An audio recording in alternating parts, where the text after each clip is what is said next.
Hello, hello, hello, hello, hello. Hello, everybody out there in TV land, or Twitch land, I guess it would be called now. So, how's everybody doing? So, let me know if you can see and hear me. So, we did have a last stream, there was a little bit of craziness going on with hair and also my microphone. So, I broke out the old Flowbee and we just went through and just did a trimmed it all down, so hopefully my microphone won't be scratching on my hair. And so you won't have this like constant like shh, shh, shh. So yes, so hopefully now with short hair, I can go back to streaming normally and not have that annoying problem. So good to hear. It seems like it is working, so that's good. It is not fiber mesh, just one thing there as well. So yeah, pretty much all my streams are just like a compilation of my facial hair, and like every different stream there's something happening. So we had full beard, no beard, full hair, no hair, so it just keeps changing. All right, so welcome, thank you guys gals for coming out. This is the second part that we're doing here with our collaboration with Proko. So if you are not familiar with Proko, Proko is an online art resource, and they have excellent and entertaining tutorials. They have a whole YouTube channel that's set up. You just search for Proko. And in there, they do just like tons of artistic tutorials. So it's an excellent resource, especially if you're a ZBrush artist or just a traditional 2D artist, to pick up a lot of information and a lot of things that will help you become a better artist. Now with this, I have a link here I'm going to paste in chat, and so this is a link to our first stream that I did in this series. So we did a collaboration with Scott Flanders from Proko and then myself, and we're kind of going through this process where we generated some concept art, and then I'm generating a 3D version of it, and it's based along the premise of a kind of pitch or character design pitch. So here we have Scott here, and this is him on Proko's site, and I'll put the link to this as well. And so this is the very first one of this kind of series, so it's going to be kind of a four-parter. It's Scott's video that's up here on Proko's site, and then I go through and I'm doing 3 streams. This is the second of the 3, live like this on Twitch, and restreamed all over. And then I'm taking his concept and kind of modifying it and playing it with it. So kind of in the workflow where it would be an environment and production where it would be me, Scott, and then an art director. And so the envisioner process here is that Scott flushes out the initial kind of design. I take the design and I'm tasked with turning it into a 3D asset, also manipulating it on the way to get the kind of best of both worlds. And then in an idealistic sense, me and Scott would be bouncing off this. So I'd do a change or something, then I'd give it back to Scott, and Scott would, mess with it some more, and then I'd get it back, and it kind of has this nice kind of growing factor with it.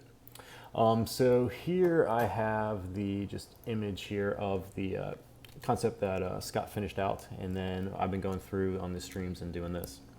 So before we get into the collaboration part of this, just want to hit up some of my just kind of normal stuff that I do in the beginning of all the streams. So if you guys and gals are coming from Proko and you're not familiar with what ZBrush is, so ZBrush is an award-winning digital sculpting application.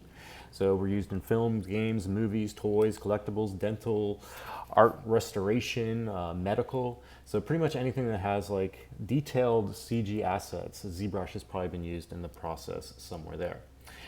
If you want to try any of the stuff we're kind of doing today, we do have a trial of our software, and so you can come to the trial page here, just at pixologic.com, and in here you can try a version of ZBrush for 30 days, non-restrictive. So you have all the bells and whistles in the application that I have currently loaded up, and you go through and try, mess with the application, and see if it's something you like. Especially during this time now, you may have a lot of free time, so now's the time to kind of jump in and try the software out and see if it is something you're kind of akin to. So myself personally, the drawing aspect never really came like all that easily to me. I could paint fine, and I could sculpt in clay, and also do pretty much clay, wax, whatever. And then the 3D aspect of that just clicked. And so ZBrush for me was my kind of go-to for getting into the art and into creation. And so that's the thing there. In terms of this as well, you can follow these streams. We're doing a lot of live streaming like this. So we have developer streams that we're doing weekly. This will kind of replacing my developer stream that I normally do, this collaboration project. So I'll be going again next Wednesday to kind of finish up this kind of segment here. We've also been doing these things called ZBrush Masters, where we'll have ZBrush artists come on and then they kind of go through their workflow and process using ZBrush. And those usually last about 2 hours. We had one yesterday with Daniel Bell. You can find some information on that as well on our site. In addition to those kind of assets, we have a bunch of live streamers that go constantly on Twitch here. So if you're messing with ZBrush, you can usually just tune into this channel and someone will be using ZBrush, showing it live in action. And then you can ask them questions, and if they do anything you kind of like, they can kind of explain what they're doing, and you can get a lot of tips and tricks that way. In addition to the live streaming, we have our Z Classroom site, and here we have a bunch of free tutorials that you can go through and start learning the application through that. We also have a series that's called Ask ZBrush, and in here, if you're stumped on something while you're using the program, you can go to our YouTube, just go anywhere on YouTube and just do Ask ZBrush, then kind of a question about something in the software. And more than likely, there is a video that's been created to kind of answer that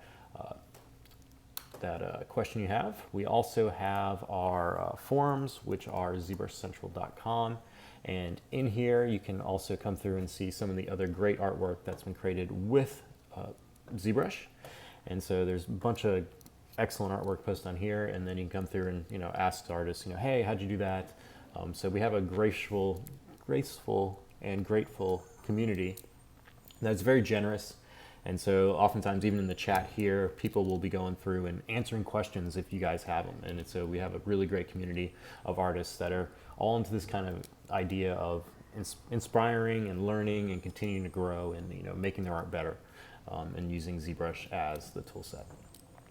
So once again, just to start off here is the kind of home page for this.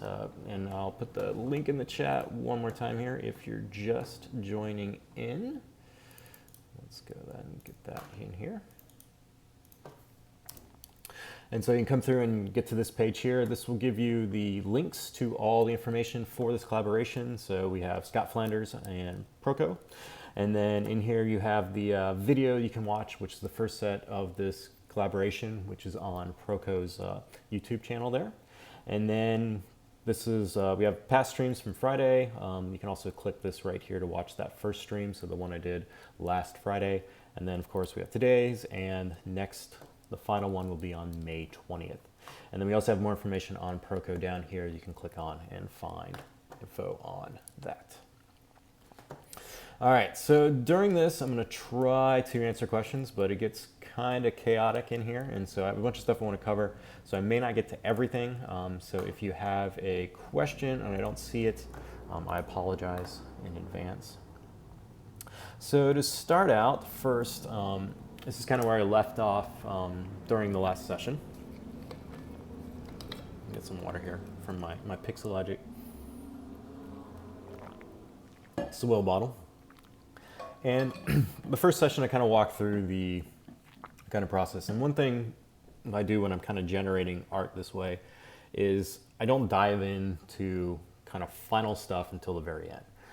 Those aspects in terms of detailing and kind of flushing things out fully, I know I'm going to get it done. It's one of those things that it's just a given, I can just check it off. Like in terms of say like this character, like I'm going to, finalize this and, get it to where I want it. It has nothing to do in terms of the design phase for a lot of that stuff. Once I kind of have the silhouette and proportions set, then it's just going in and doing the work, right? It's just going in and making these horns look like horns. It's going in and cleaning the helmet up to make it look like a helmet. Those are not really, the kind of the parts that I hit and I'm like, oh, I don't know what to do here. Like by that point, when I reach that point, I already know where I'm going. And so I just need to now do the work on it. So the main part that we're going to discuss today is more of this kind of blocking out and kind of production process and how I go by doing that. So the initial one was basically just testing stuff out and seeing how it worked, right? So I did an initial rough base body sculpt that kind of fit the stuff that Scott was talking about in his initial video. So this character is like big and bulky. He has kind of like the gorilla, bear, kind of bison kind of form, like this big muscular type shape. And then he's got these tentacles and these helmet, and those are kind of like the main things that are really need to stay consistent across the entire design. So Scott built this team of pixel rangers, or what they are. So pixel is one of the technology terms that is inside of ZBrush. So it is red and green values, kind of like X and Y data, but then it also brings depth into it, and that is what a pixel is. So he's created these kind of genre or thing of pixel rangers, and that's kind of the functionality. So we're going in as pitching, we have this game or we have this IP and there's pixel rangers. And so now what do these look like? And so the task I have is taking one of these characters and turning it into kind of a maquette, like a 3D version of it that can be spun around. Also would be something that if you went into, say, a boardroom to get sign off, or talking to producers about getting backing for a project, you could bring out, say, this maquette and show it. So it's another weighted item that you could show in your pitch, in your project, to help get it on board and get the thing signed off on so it could actually go in production. So we're not doing a production model here, and this is the only concept that I really got from Scott, and it's not like an outsource type process either, because if you have outsourcing, you get like left, right, side views, there'd be call outs for everything. So this is more of a collaboration between, the concept artist, myself, and then usually it'd be an art director as well. So the first thing with this, after you block out your initial shape, so it's testing the helmet, testing the tentacles, testing how it fit around his collar, testing his body proportions. Stepping back from stuff, after a while is a big help too. So initially, if you look at this and you compare it to the concept, you should clearly see that his head's too big, right? So as I was blocking it out, I may not have caught that, but coming back from like a rust of the eye, coming back the day after, coming back, a few hours later, you can look at things and you'll see stuff that you missed. So that's another core thing, especially doing any kind of art, is just giving your eye a rest, coming back, and you'll notice things. So already, number one, his head is too big. So that's definitely one thing that we'll need to fix in this model. Now, after I get to this stage, since we are doing a kind of maquette and not really a production model, I don't really have to worry about keeping stuff symmetrical. I really want to get into as quick as possible into posing and form and kind of seeing how this model, what would bring this character to life, right? So I wanted to have like weight. I don't want to deliver them in a T-pose. So if you have a model and you show up and it's a 3D printed, it's like, say he's all fleshed out, right? So he's got his armor, he's got his weapon, he's got his little buddy on his shoulder, and you print him out like this. It's very static, right? So you could take it, you could spin around and be like, that's kind of cool. But how often do you see people just standing around in a T-pose, right? You go out anywhere, well, not really much now, but before pre-pandemic, when you went out anywhere, you'd never see anyone just standing there in a T-pose, right? Like it just doesn't occur. So why would you take your models and kind of, display them in that fashion as well? Like, it's good to like have this kind of workflow of the T-pose, because it does help for rigging, and then you can actually work on it with some symmetry and things like that, but your end result should never really rely on this T-pose. Always pose your models. So if you're working on portfolio stuff, definitely deliver your meshes in posed form, because it gives more life to them, gives more kind of believability. It's not static, okay? So the first thing I do with this is that I'll take my base mesh and I want to kind of pose it a little bit. So I've got that kind of initial block out on it, and now I want to go through and I want to bring it, more to life. So I know he's going to have this compression hammer, this gigantic weapon, and I want that to be bulky. Like, I want it to be where it's a two-handed type thing. He kind of has to like put his weight into it because he's so massive. He's the only one that can really lift this device. It may plug into his back, because we had this kind of like vortex kind of thing on the back that I was messing with last time, and that could also, contribute into these pixel type things. So maybe his weapon is powered by pixels, right? So these pixels flow through the back generator, they connect into his rifle or his gigantic hammer, and then he can just he lugs that around, and then just, he's got this kind of like motion of like this stuff going. And so a lot of thought goes into that. When I'm just thinking of the designs of like why, or like who this character is, what's he's doing, and especially bringing in weight. So the first thing I do is I'd start posing this. Now there's a few ways you can do this inside of ZBrush. So sometimes people will come through and they'll just start kind of masking out, different parts of their model. And then you can switch to, say, the transpose line, and you can come across, you know, different areas like this. And if you hold down Alt, you can kind of like start bending it and posing it.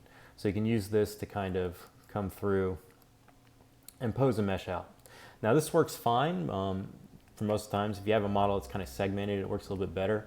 But when it's like this, it sometimes could be difficult to kind of get exactly what you want. Like you have to come through and tweak some different things, and it's not really fluid if you have a mesh that's all like one solid piece, especially if you have other parts as well. It can be done, but for me it takes a little while to do.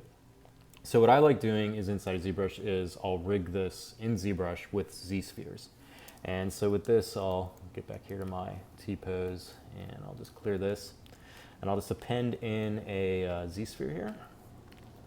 And ZSpheres inside of ZBrush are kind of this way in which you can create models based on kind of these little ball and chain type apparatuses. So with this, I can use this almost as like a bone structure inside my mesh.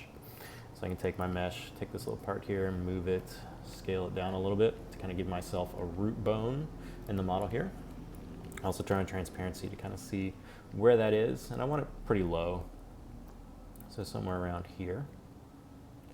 And then with this, I can just add more of these kind of chains to it. So it's, if you've ever built like bones inside of other applications, it's very similar to that. So you have a bone, you connect another one, you connect another one, and there's a hierarchy structure that goes with it. So if you move one, they all kind of like trickle down and go through it. So I can add these kind of pieces like this and move these out. And then after you've started this, if I get my model back to here, I can start snapping these to the surface, which is pretty fast for coming in.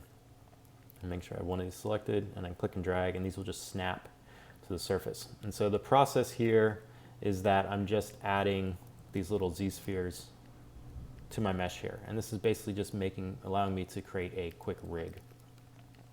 And so this process is pretty simple. I'm just clicking, I have symmetry on here, nothing really too elaborate. I'm just starting from a part and then just adding.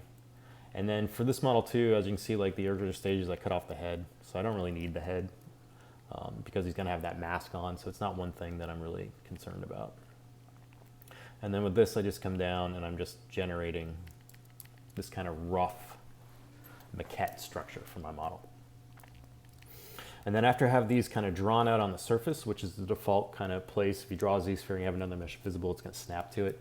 I can then come down and turn on transparency and now just move these into my mesh. And so I want these to be kind of inside my model here.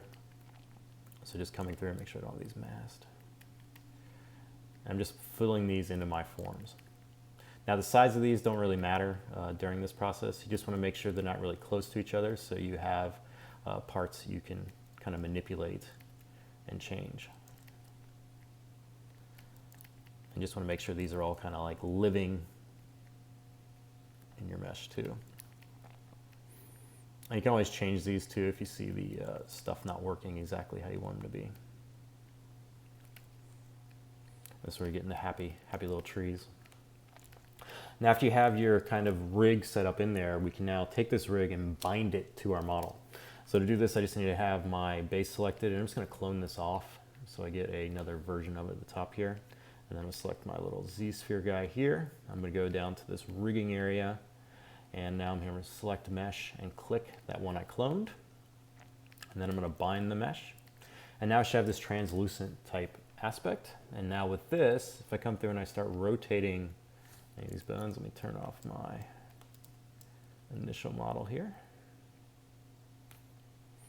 I can now start posing my character, right? So I can start moving these, and you can see he's all kind of rigged up for this. And so what I like doing is this, which doesn't take too long to set up this kind of process. And now I have my model, and as you can see, as I'm manipulating him, this kind of skin mesh is going with it. So this I find to be a lot quicker than using kind of like that masked option and going in and manipulating with the gizmo. And you just need to have your kind of Z-spheres set up so you get that kind of functionality. Now for him, the other thing I like to do as well is I want the weight. So when I usually start posing a model with this process, I try to sync the hips. Like that's pretty much like the first thing I do. Because basically I want that weight established, and your main weight for like any character is always in like the hips area. So if you have that kind of set up correctly, it's gonna go ahead and work. Now this also will break symmetry too, because I know I want, different things kind of going on with him. And I'll turn on my floor, and oftentimes there's this little border that goes around ZBrush, and I'll use that as a guide for where these feet go to, just to kind of get that position element correctly. But this is my, kind of process here. So moving these ZSpheres, checking those feet, just trying to figure out, how I want that kind of pose to go. And I always shift weight too, so there's always this like S-curve type form that you get. You don't really want static, you want, like a dynamic kind of pose, and that usually ends up with like a twist or different angles. Like you're not running around with your weight distribution set on your legs evenly. You always have the weight on one leg or the other way, or usually like in the middle. And so if you're holding something like heavy, or you just picked it up, your weight's gonna be more on like your right side foot rather than your left side foot. And so at this stage, we can now kind of like get that to kind of play out. So he's shifting his weight more there. I can make this leg, go out more through here. So it's, you already, just that shifting of the weight is already changing how that's playing out. So you can see now his weight's looking more like it's on this foot. And then just lining this up here so I can see how those feet are going to make sure I get stuff kind of grounded. Just playing with that axis there. And then for his weapon as well, I know I want it to be kind of two-handed here. So he's got to have like one arm that's kind of holding it, and then this other arm, think of like chain gun, minigun, right? He needs like another arm that's kind of holding the up front kind of portion. And then, always with like if you're posing something too, always with the neck turn. Like never just have like the head straight. Like you want to like turn it, move it somewhere else, so you kind of get this kind of dynamic feel out of it. All right, let me get to these questions here, because I've been, I've not been following them here. Let's see.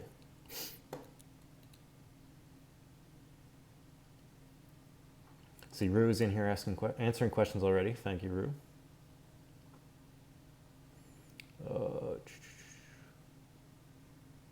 So Ibram's asking, how can you transfer pore details from a scan mesh to a ZBrush mesh? That would all be through your projection process.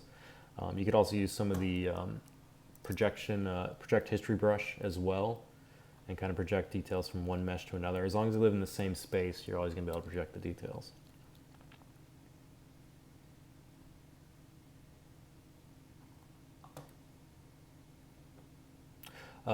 The trial is so we have a question, does ZBrush have a student trial? So the trial is the trial. There's no different versions of it between student and non-student. So if you just download the trial, it's going to be full featured for 30 days. It's not restricted to student work or non-student work. It's just basically a trial. And let me see if I can get you a link to that quick. Let's do that quick there. And so L Renderband is asking, is it better to transpose or gizmo for poses? So it just depends on what you like using. The transpose has some interesting options in it, where you can draw the transpose line out, and you can hold the Alt key on the end of the one of the gizmos when you're in rotation mode, and it gives you this nice kind of bend. So here I can show you that too. But here, let me finish this tangent, and then we'll go into the bend one. So this is basically what I do with my Z-sketch. So I'll block it out like this, get this kind of pose kind of established to make sure I've got my weight. And we had some questions earlier in some of the other streams, like how do you deal with, say, 3D printing and posing so that the weight distribution is correct. I never really have, I'd say, like an issue with my weight distribution on a lot of 3D printed stuff. Like if you have it kind of in a pose that's set up correctly, you can kind of, I don't know, for me, I can kind of check it and see. So right now, if he has this big kind of heavy weapon, I know I'm going to have to, bring him back some here to kind of manage it. So I don't know, it's just kind of like looking at the forms and the kind of silhouette of the mesh and just making it look correct. And if you make it look correct, then it usually, for me, it always balances correctly if it's 3D printed out. So if I had him too, hunched over like this, and then I like had his arms like this, you know, he could fall forward. Like all his weight, you know, just in 3D here is forward. So all the weight is going to go forward. And I feel it's just like kind of life in terms of the stuff. Like you just need to rotate around your model, never keep it static in one area, and just kind of get that form for it. And then if it looks correct in 3D, it usually will translate correctly into a printed piece. So now that I have my kind of character flushed out in these ZSpheres, I now can just come through here and I can now go to the adaptive skin area here, and I can click preview, and this is going to show me what it kind of looks like here. And then if I like that, I can turn my densities down too. I can then go make adaptive skin, and now it's going to end up with that version up here of the character in that kind of pose. Now, since I didn't do anything with the geometry here, I could now take this geometry and then morph it back in to my original one. So it's just doing like a morph target basically. So you can export this back out, take your original model that was in this pose, and then import that back in, and then it's going to allow you to get your subdivisions back. So that is the kind of process of using these ZSpheres kind of posing. And with this was my final pose here that I did with the model. And so I kind of have him prepped out for this kind of pose where he's kind of holding something and he has this kind of big kind of feel to it. Now, after I get to this kind of stage, there's a few other things I'll do. So one, I usually add a base just to kind of ground it to the floor. Inside of ZBrush, you can adjust your floor grid, but usually by default, the floor grid will always go to the bottom of all your subtools in your scene.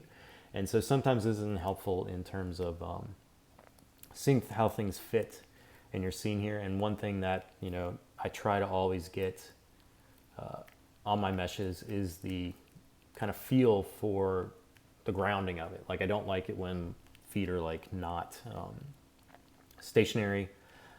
They're kind of floating in space. It irks me.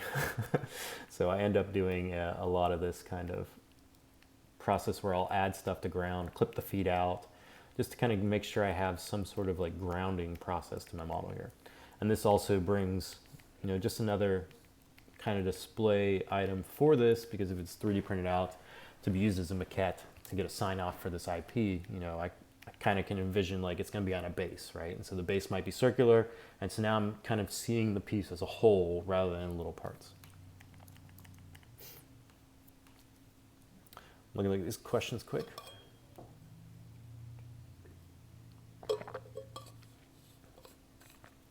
Yetkin is asking if you have UVs on a T-pose and then you rig it like that and pose it, will it keep the UVs? It should. I don't think I've ever used it with UVs. I never reached that stage early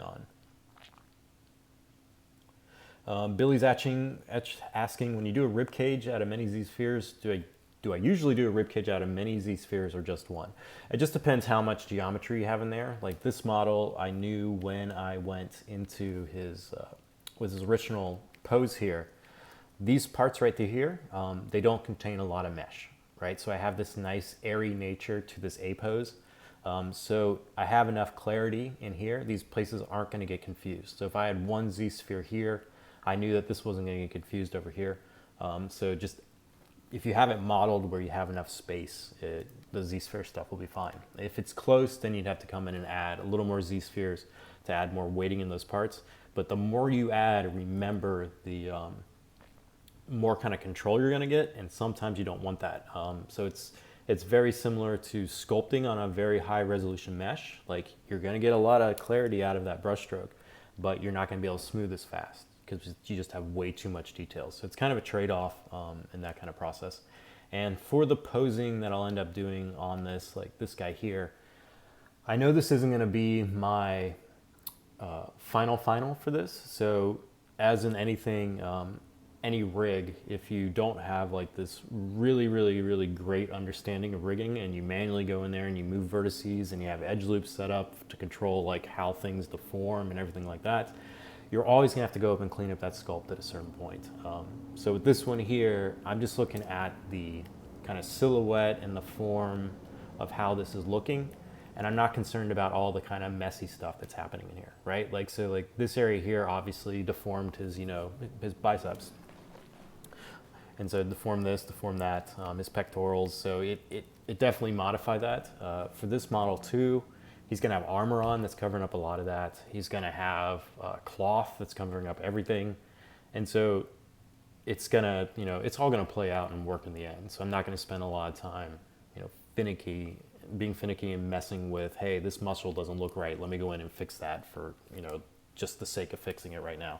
So cut where you can in terms of time frame, and it'll speed up your processes too. So if you don't need something, you can just skip over it, and just right now I'm focusing on the silhouette and the form. So Michael's asking, is it possible to reset the rig to the original pose? Yes, it is. So after you have that kind of Z-sphere block out, let me find my Z-sphere here. Where did I put you? This one? Is it this one?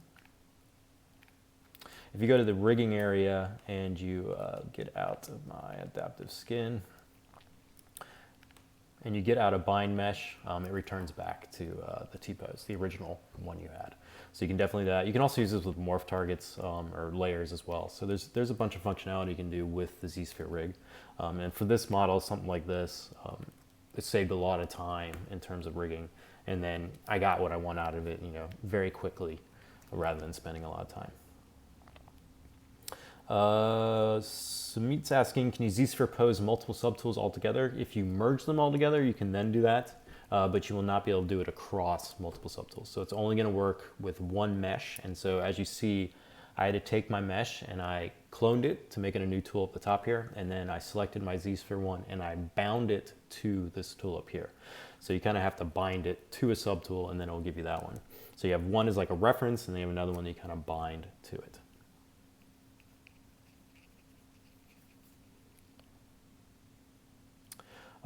Yams is asking, after posing the model, can you no longer use symmetry to sculpt? So it depends on your topology of your mesh.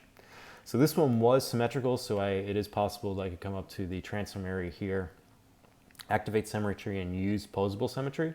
I don't know if this should work on this mesh because he does have a clear center line. But if it was cleaner, definitely after you have it kind of posed, you can activate posable symmetry. ZBrush will go through and try to find the symmetrical points, and then that will give you that possibility. Most of the times I do not use posable symmetry. I will end up taking a mesh like this, and I'd go in and just destroy it with Sculptris Pro and model asymmetrical and things like that, because once again, this isn't a model I'm looking to do as a game production piece. I'm not worried about the topology. I don't have to worry about holding that morph target so it goes across multiple characters. It's just get it to the result I need it to, and get it to, say, a 3D printed form that I can then have printed out, that can go and sell this IP so it gets greenlit. Then you can go in and spend the time generating your mesh, doing your retopology, doing your bakes, doing your projections, and all the stuff that comes with that.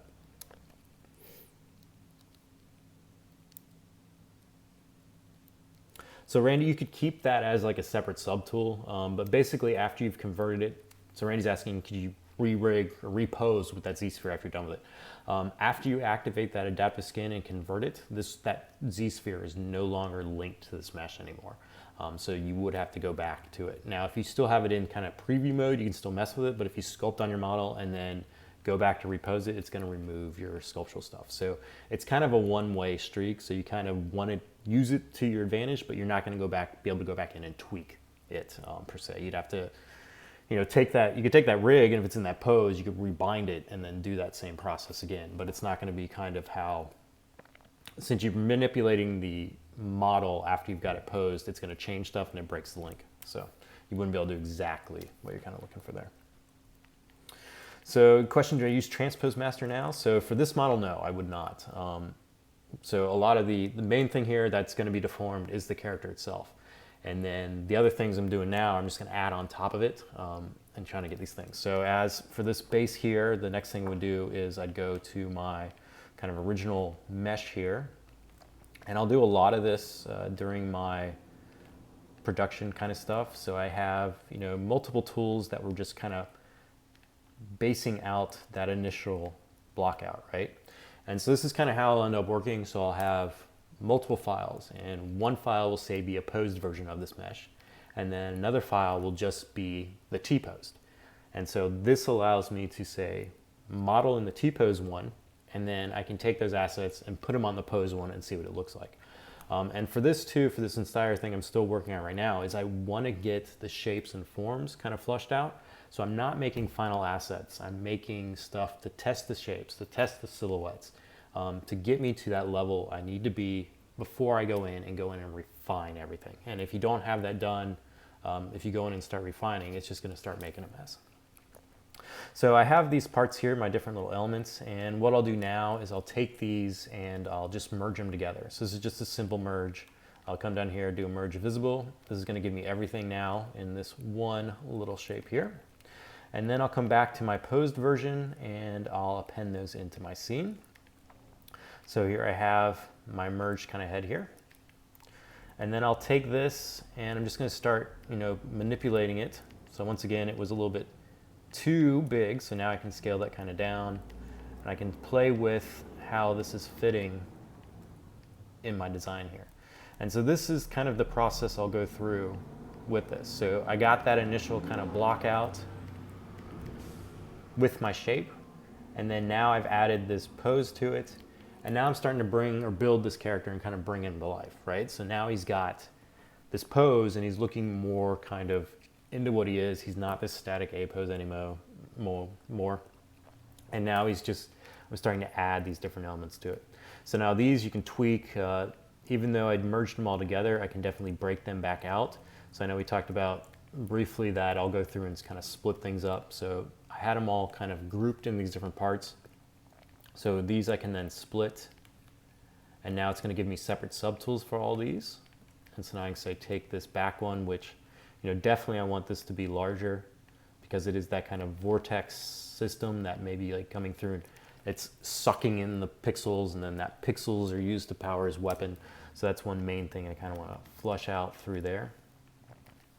And then, the head as well, I can take these and you can merge these together. Like I go a lot of times I'll merge and unmerge, and I just kind of use this kind of process.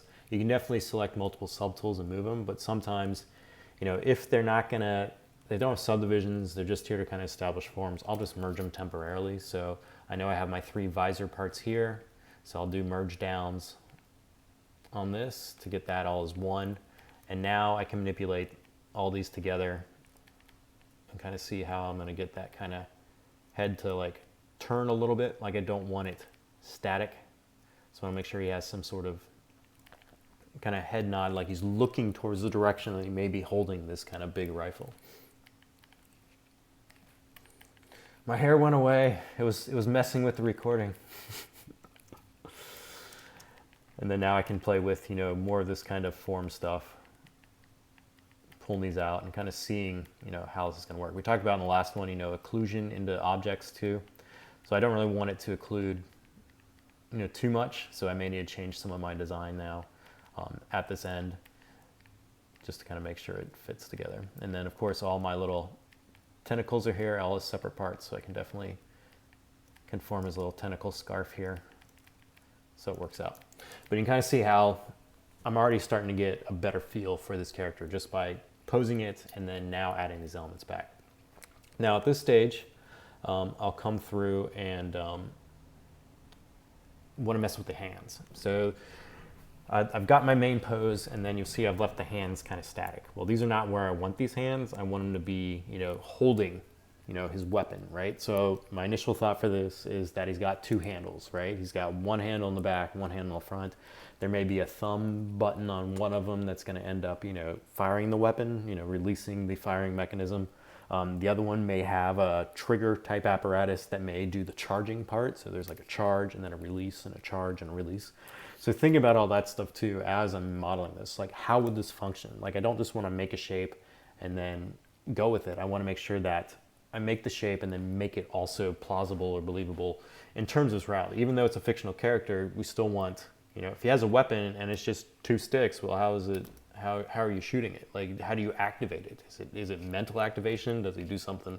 Does his little buddy run down and hit the thing? Does he have triggers? Like, you can kind of put all that stuff into play, and that just brings in a little more believability. So Connor's asking, is it worth to make a rig at the start of the modeling process? If so, why? So for this one, it was. Not always is it worth it to do it. So in general, this one is, making a piece to, sell an IP. So you get the pitch going and then you get greenlit for the project. So this is just going to be pretty much a static character, and I'm posing it out early on because I want to figure out what the character is. I'm still trying to figure out the different shapes and the different forms, and so posing it is a way to get more information to me to kind of see things I like, I don't like, and I'm not modeling them static. At this stage for this model, if he was still in that T-pose, you definitely have symmetry and you can fix a lot of stuff. But I already did that. I blocked it out. I know what I kind of got there, and now I'm moving on to the next step with this. In terms of, say, like a game production, you could take that T-pose model and slice it up really quick to cut the joints, basically, because that's where your binds would be. And then you could take that sliced model and hand it to the animation department. And then they could take it, throw it in game, throw test animations on it, and get that stuff kind of detailed out, test poses, see what's working, what's not working, and then you can go back to that model and make changes.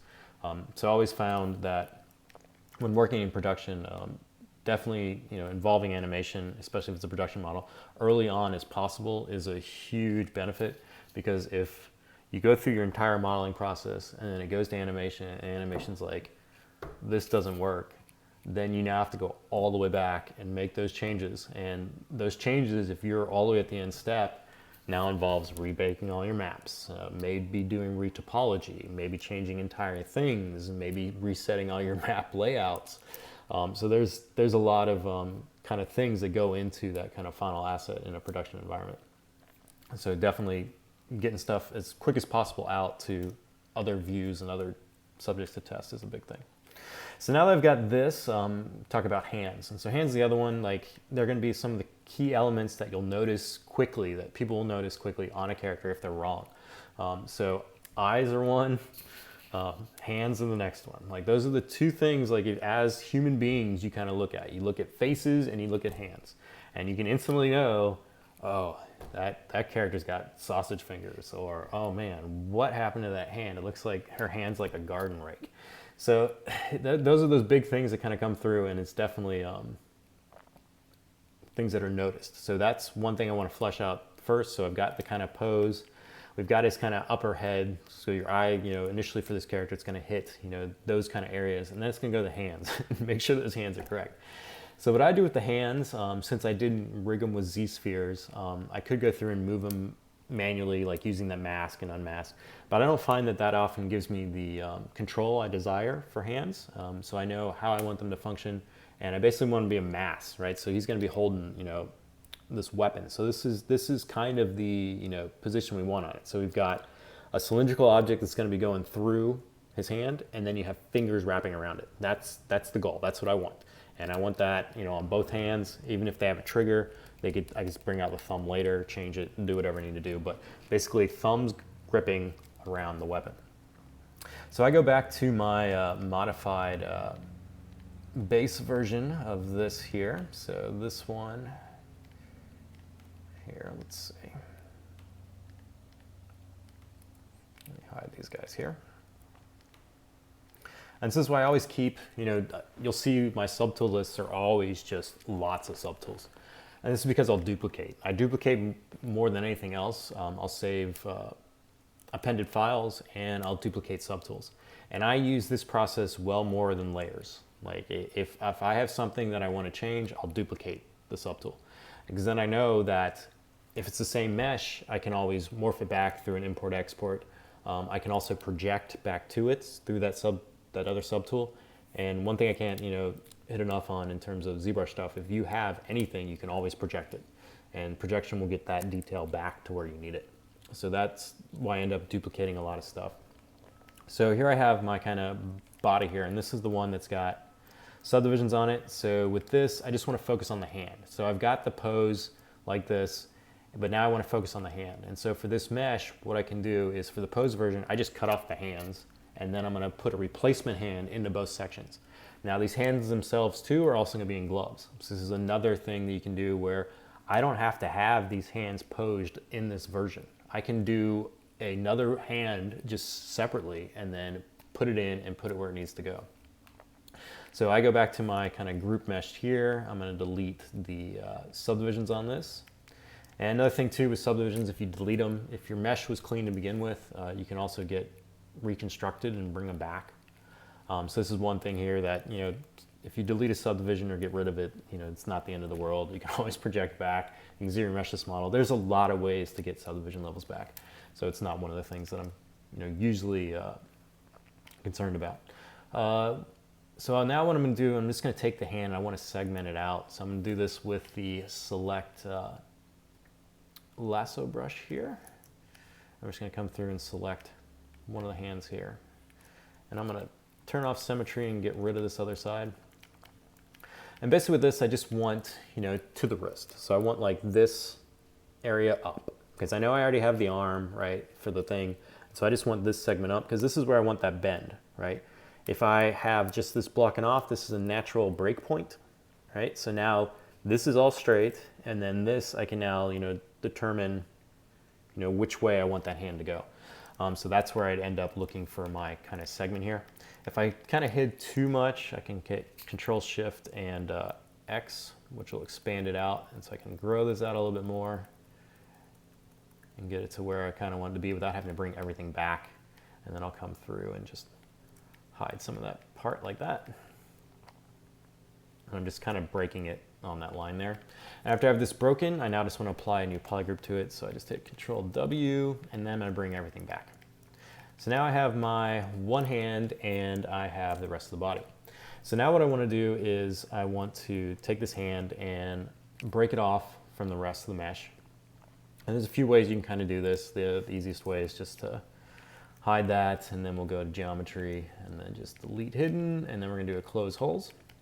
Now, one thing with close holes to notice that's really handy is that when you close a hole, it's going to give it a new polygroup. And this is very nice in terms of usage, because basically with these hands, if I take them and kind of round out that thing, it's going to give me more action like this, right? So if this is a flat cut, and then my arm's a flat cut, and I go to rotate this, I'm going to get an area that's visible, right? So what I end up doing oftentimes through this process is I'll round out this kind of end right here.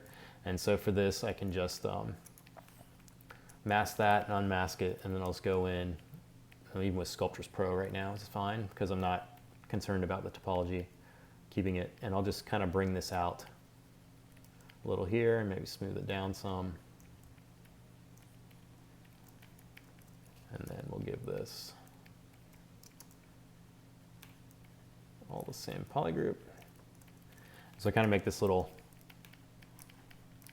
kind of end point of this. So now if I stick this hand, you know, anywhere, I have a little area, and this will give me a little play on that rotation. And then I can go back and merge them together and smooth it out, make it nice and clean. For the fingers, I'll do the same kind of thing, and this time I often use the mask lasso for this, and I'll just come in and quickly mask these out. Now with the masking here, there's a few ways you can kind of do this, speed this up. The main thing I want to keep is I want the area between the fingers as a kind of island, right? So I want that sectioned off.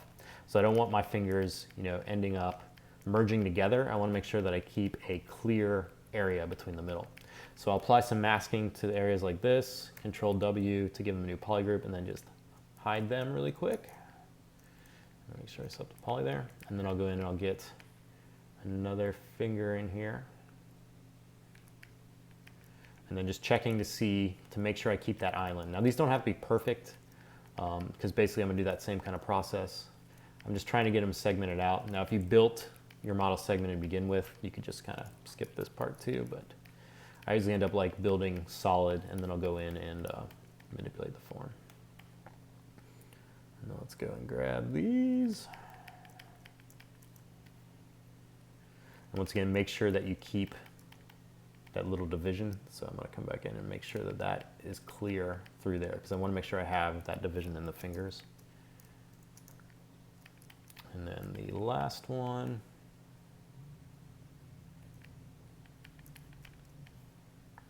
Like that.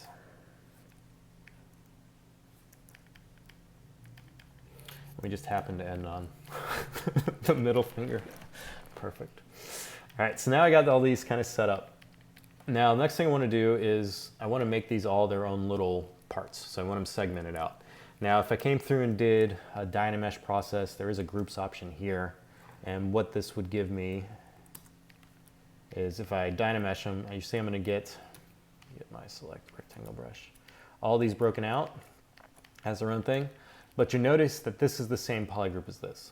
And so if I want to come through and try to, flush this out to give it that round shape that I did for the wrist, it's going to be hard to do at this stage because it's now part of the finger. I could go in and mask this and apply a new polygroup, but I can't really easily project it. So what I like doing instead is after I have my model grouped like this, I'll go to the Modify Topology area and I'll split this, or unweld groups border. And then after they're unwelded, I'll then do a close holes. And so that is now going to take all these fingers, and if I hit Control-Shift-A, you'll see it's going to give them with this polygroup now in that closed holes that we talked about. So now I can come through and just select that area there. Let me go back to this part here. And now I can start building this up. And once again, if you have hidden parts, Sculptris Pro won't work. And you can start building that up. You can also come over here to the brush palette, and there is an auto masking area here, and you can mask by polygroups. And this will allow you to come through, and now wherever you sculpt, it's only going to affect that area. So this is handy for coming in, and I'll just go through. Oop, too many buttons. And I'll start building these up to kind of get these fingers segmented out. And so I'll just do this for all these in here.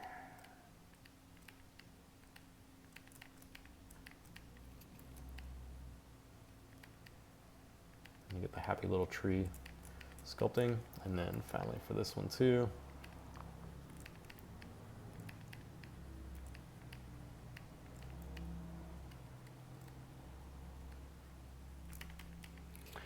I'll leave that one polygroup and then do an auto groups on these guys. And so now I've got a segmented hand. So now they have a segmented hand here. Now what I can do is I can start manipulating this a little bit easier. So it's not grouped up to this other part. I can isolate these fingers individually. I can then bend them, do them. I can ZBrush them, do whatever I want with them. And it makes just kind of the workflow a little bit similar. Now if you started this building process with segmented hands, you wouldn't have to go through this step. So I can ZBrush all these too, and it's going to give them a different form here. Let me look at these questions here.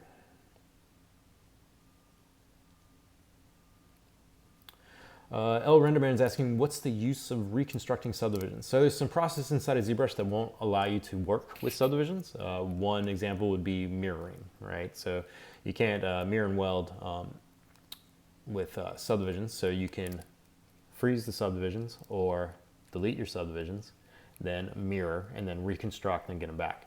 It's kind of a similar process if you come to the Z plugin tab here and you go to the subtool master. There's a mirror option in here, right there, and they'll kind of automate that process for you. But that's one of the things with the kind of reconstructing. Also with that, you can break out, say, polygroups. If you have a model, rip the subdivisions off. You can then delete parts, and then if you deleted them along a clean edge where that kind of original edge would have been in subdivision level 1, it's in subdivision level, say, 6, you can then reconstruct back to that, break up models that way too.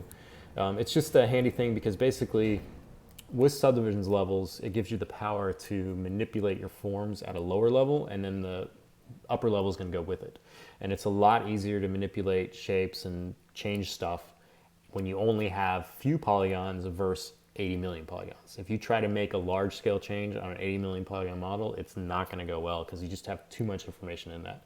And so the power of subdivisions is that, if you have it at that low one, you're only manipulating, say, 50 polygons. And if you pull those 50 polygons up, then you go back to your highest subdivision level, and you're now going to have your 80 million polygon models going to go with it. So it's very handy in terms of those workflows.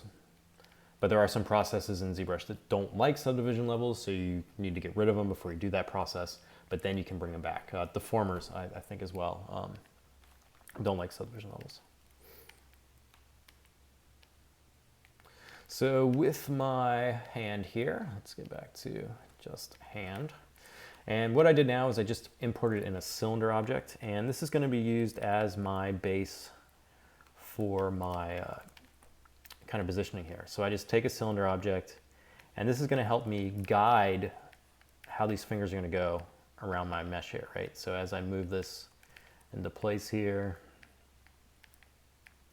I position it and use this. And you can see I'm not, at this stage, it's not cluttered with everything else. I'm not seeing my entire mesh. I'm not seeing the entire model. I'm not seeing the posed version. And so this allows you to get a very simplistic view on what you're trying to do, right? I just need to construct this hand and make it fit around this thing there, so it's actually gripping it. And so I've gone through and, you know, taken that hand, segmented it out. Is this just hand? Hold on. Where'd my segmented go? There we go. And I've segmented it out so it has all these different areas, and now I can use these to my advantage. Now I meant to Z-remesh this too. Let's do freeze groups, and just for speed purposes, you can definitely do it at the resolution I have it, which is, you know, pretty high, and I can mask things out and move it and then resculpt them. But you can also do them a lot lower. So this is where another projection process would come in. I can Z-remesh my fingers and then go through and fix them. But then the basic principle of all this is when I'd use the kind of masking scenario here with the Gizmo 3D. So finding the angle I want, and then go to move, scale, or rotate. And if I just hold Alt and tap, it will tap onto that surface so I can find that angle and then manipulate that form. And then you can also blur this out. You know, if I come through and blur it out some, you can see now I can reposition these. And this will be the kind of process here I do with the fingers. So manipulating it, changing the gizmo, and repositioning it. And this now gives you much greater control coming through and modifying those fingers around that form. Now I'm gonna jump ahead here, and I should have a version of this with the fingers, because no one wants to see me mess with fingers for this entire stream. I know it's fun. Let's find out where I put you.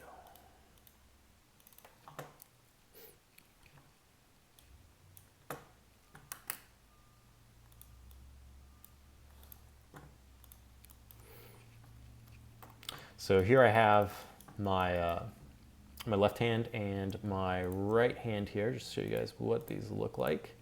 And then I also have these kind of blocked in forms. So you can see on these, I even went a little messier as well. So the outer shapes of these are extruding through the hands. But the main thing here with this is I want to make sure that I get these fingers kind of surrounding those parts, right? So I want to make sure that they're gripping on to those surfaces. And then with the pose, I took my original model and I just removed the areas above the hands, right? So now I have those hands in position, and I just repositioned them with the Gizmo 3D to where I needed to go. And then now I took my pose model and then I've just hidden the parts in it. So if I hold, you know, Control-Shift-A, you'll see it's all coming back. So I've just hidden that part, and I basically, for that, I just took the select lasso brush again, came through, got these kind of hidden like that, and then I did the same for this other one as well. Now this is going to give you kind of an open mesh right now, but we're not too concerned about that at the moment because I'm still trying to figure out how everything's going to work with the model here. And so now I got my hands in there, and then you can see I've got my base. And then I've got my visor, my helmet, my horns, and my tentacles. And I should have my neck guard too, and the vortex.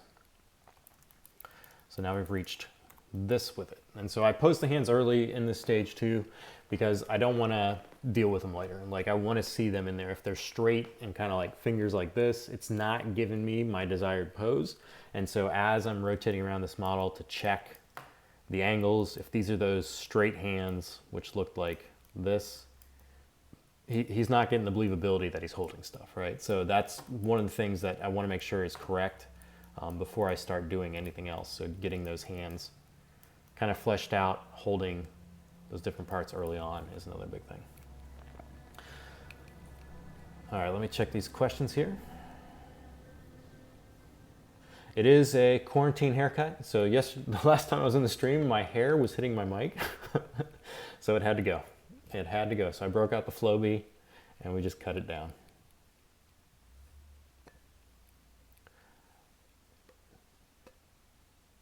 So Connor's asking, would it be possible to pose a lower subdivision version of the model, then project the pose to a higher subdivision level, so as long as the first subdivision level is identical to the one you posed? Exactly. That is the exact process. So just remember that if your subdivision level 1 on a model has the same vertex count as the subdivision level model 1 on another model, you can do this import-export process, which involves just coming up here and exporting out an OBJ and then importing back in. And as long as the vertex count is the same, it's going to work as a morph. So basically it's going to take those positions and morph them to the new positions. And so as long as you do that on subdivision level 1 and you change whatever that is, when you scroll back up, it's going to go back to those higher subdivision levels. So that's the exact principle behind kind of using that low res cage, because you can take it out, you can pose it, and then you can bring it back in. And then as long as the vertex counts match, because remember it's doing like a morph target process, so those vertices have to match. If you've modified the topology, chopped off an arm, then it's not going to work. But if the vertices are the same, then it's going to morph right in, and you'll be able to update that pose on the low resolution. Someone likes to see me model fingers. Oh, I feel it's so tedious. A lot of these things I don't do ever on stream because I just feel like I'm just like, I mean, it's fun when I'm doing it, but to watch it, I don't know. I always feel like it's just one of those things like, look, oh, look, I'm on the index finger now. Yep, pretty much the same thing I was doing on the pinky finger. Yes, Randy, the head should be smaller. We're keeping it this way. And also this was an updated one. So if you're just joining, we did a collaboration with Proko. Proko is a online art resource. So they have a YouTube channel and it's filled with all sorts of art tutorials. A lot of them are focusing more on the 2D type of stuff. So we teamed up with Scott Flanders, who's one of the concept arts that does a lot of stuff on Proko. He's also known as Shape Carver online. And so we teamed up with him, and me and him are doing this kind of collaboration where we're working on this project of these pixel rangers. And he did an initial concept of this and posted the video on Proko's YouTube channel. And then I am continuing it. And so I've been continuing it through 3 streams. This is the second of 3. And then, so I've been going through and taking that and fleshing it out in 3D form. And the main kind of process here is that the idea is that you're kind of doing a pitch. So if you have like a concept team, usually nowadays you'll have a concept artist that's 2D, you'll have a 3D artist, and then you'll also have an art director. And this will kind of be like your core element of stuff for kind of getting pitches and stuff out. And so instead of just delivering 2D assets for models to kind of get buy-in, you can also now have the ability with, say, programs like ZBrush to come through and model these, you know, in a quick fashion where you can actually have a 3D version of it that can be, say, printed out or prototyped at that same time. And then now this can also go along with the pitch. So now you have your 2D images, you've got your 3D assets, and it gives more buy-in to say, the people that are gonna spend the money and make your green light your project.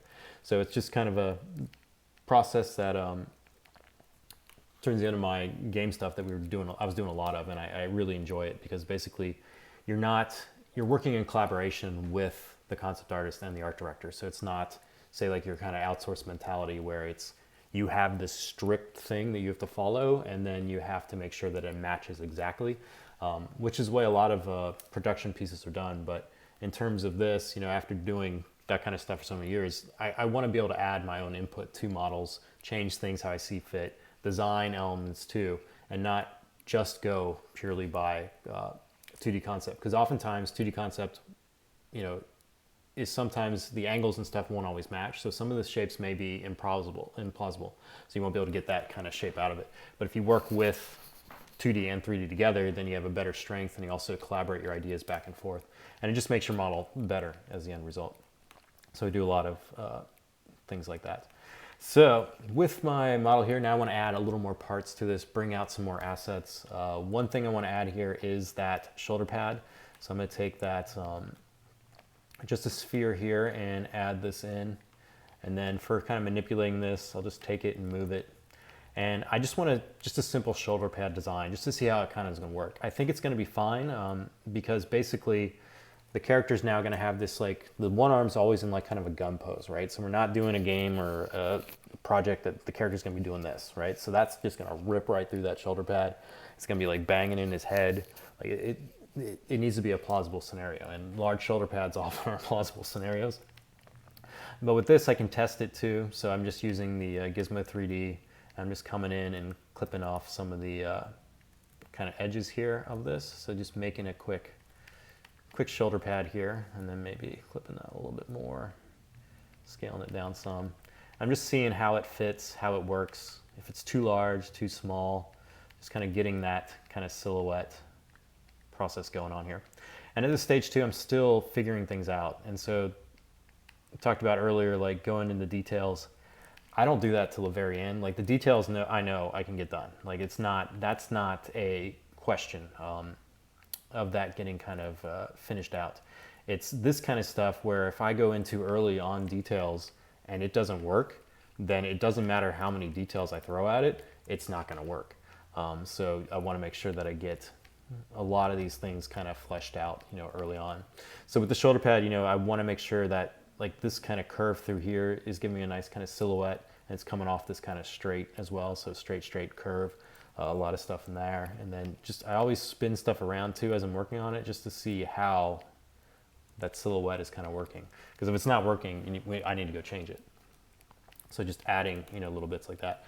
Other things with this that Scott has in his, so we had the shoulder pad. Initially, when I saw the concept, I wasn't quite sure if I was gonna use the shoulder pad or not. But then after I got him posed, that shoulder pad just works. It fits in there and it fits on the character. It's doing what it needs to do, and then it's also going to add this nice stepping area, or this kind of area where his little buddy or little friend can kind of sit, right? So if you give that nice like ridge of the shoulder pad here, you now have an area, the shoulder pad could have, say, like a little like hand guard or something like that. And so now it gives a home to his character, his little buddy, right? His little buddy now has this spot on the shoulder pad. If you didn't have that shoulder pad, then that little buddy may be falling off all the time, right? You're grabbing, if you ever had like a child on your head and you're trying to, hold them, the first thing they do is grab your ears or your hair. But I bet if you had a shoulder pad, they'd grab the shoulder pad instead of your ears or your hair, and then it would actually work a little bit better. So definitely just little things like that. And I maybe would have not put that in if it was a static T-pose mesh in terms of just my design functionality. But as soon as I posed them, it's working. And so I liked it there, and it's gonna stay. Other things too, I was going back to kind of the reference here. As I'm doing these kind of things too, I'll expand my reference page too. So this is just pure ref here. And I'll just think about more things that are kind of happening in the character. So we talked about, the character being this pixel ranger, right? So the pixel is, Y and X values, RGB values, but then it also deals in depth. So it's that depth aspect that I want to make sure that I hit in this character. And so going to my references, I try to most of the time find reference that exists in life rather than doing conceptual reference. Because if it exists in life, then that means it's already been through like a production cycle. It's already been through a design and testing phase, and you can add more kind of believability or realism to it. So one thing here with this character, in terms of depth, these are weight belts for diving. So if at a certain stage, if I decide, hey, I need something on these belts, instead of doing like kind of like random packs or just things like that, I can actually bring another plausible scenario into it and add weight, right? So he's in the depths, and to hold him in that depth, he needs these weights. And so like coming through and like finding stuff like this, like weight belts can be another detail that I can add to that character. I don't know if I'll do this or not, but there are definitely some things there with that. Also in terms of, say, other silhouette images, here's some stuff with just divers. And one thing when looking at these kind of images I really thought was kind of cool was how many of these tanks they take with them, right? And there's some really crazy ones. These are some of the non-crazy ones, but you can see these kind of tanks which, deep depth diving, more pressure, more stuff like that, adding this kind of element in too. And then so having something, these cylindrical tanks that exist on the character as well. And so for this one here, what I ended up doing was I thought about, you know, just rotating him around. Let me zoom back out to his concept here. Just rotating him around, you can see like I'm lacking the front, this silhouette here I'm liking so far, but I'm lacking stuff on the back, right? So this area right here is kind of a void, so I'm not getting anything. So as you spin it, you can kind of see the voids where stuff would be, and the back from the side profile is definitely lacking. So I want to add another element there, and another tank would be a kind of good thing. So I went through and, you know, just added a cylindrical tank there, and now you can see as I rotate around, if I come up here and see the kind of silhouette mode, up here you can see now I have another kind of area of silhouette that's kind of appealing to the back. And this one I often do a lot with character's eye design, because it also gives this kind of silhouette around the belt too, so you can do it without needing a belt. So if you don't want a character to have a belt, you can throw something on his lower back. It's also kind of an area, you know, even in life, if you have something on your lower back, it doesn't really restrict movement. It doesn't really, well, except for sitting, but it doesn't restrict like running around. It's a very good spot for stuff to go. This is why often you'll see, you know, people put in TV and films and games, you often have like pistols tucked in your lower belt, right? And right behind, because it's not really in areas where you're going to hit it with your hand. Because if you have, you know, stuff like off on the edges there and you're running as a character, you could hit it, right? And so if you have like really bulky stuff, you have to set your arms on it. So things like that also restrict movement. But if you have stuff like lower back and like upper back, are usually pretty decent in terms of mobility and keeping things kind of keep your character a little more agile. Now this guy's not going to be the most agile one. He's not, out of the crew of Pixel Rangers here, he's the tank, right? So he's not going to be moving crazily, but I just like, I don't know, I do a lot of stuff where things are end up in lower back. In addition to this, I've also added some glove extensions. So I knew that he's going to have gloves, and going back to kind of my reference images here, this one's kind of breaking the depth kind of aspect. We're going to space, but I really like the ideas of gloves with these rubber tips. So you have like these kind of like bulky gloves, and then they have these tactile fingertips. And these are one things that, I don't know, just in terms of gloves that are like big and bulky, I really like the design of these. And so definitely for this character, I want to make sure that he has kind of like these nub fingers, and then has like a cloth kind of glove on it. And so that's going to be the kind of basis for his hands. So just kind of establish those initially. I have my hands, and then I've just added some cylindrical objects, just kind of see where they fall. And this is another good test area here, where I'm not, you know, purely, if I would have modeled these out and then later on found, hey, these are too high, and if I had this as a high polygon model, it's going to be difficult to kind of deform this piece of the glove that's going up the arm and like make it smaller or make it longer. But at this stage, I now can see, you know, hey, is this working or not? So this one right here may be a little bit too much, because basically now it's cutting into his bicep. So I can now, since these are still just little low pieces of geometry, I can use, say, the Z modeler brush, and now come in here and do, say, a move by flat island, and I can just take this and move it, and now I can just play with that, right? So I can just get it to, say, the height that would work, and it still allows me to see some of that arm. And then on the other side, I'd want to do the same kind of thing. And if you click it again after you've done that first one, it'll remember that positioning. So now those, you know, are back to being more plausible, right? So they're not occluding or embedding into my character's arms, but they're still serving that purpose where I'd have cloth, and then I have a gauntlet or a glove that's going over top of it, and then you have your fingers there. So just little design things like that, I'll just go through and play. I can also see how much this is also affecting the side silhouette too. So through here, you can see like right now it's tapered, you know, directly to the arm. But what I'd probably want to do is, in terms of gloves, they always have like this kind of lip, right?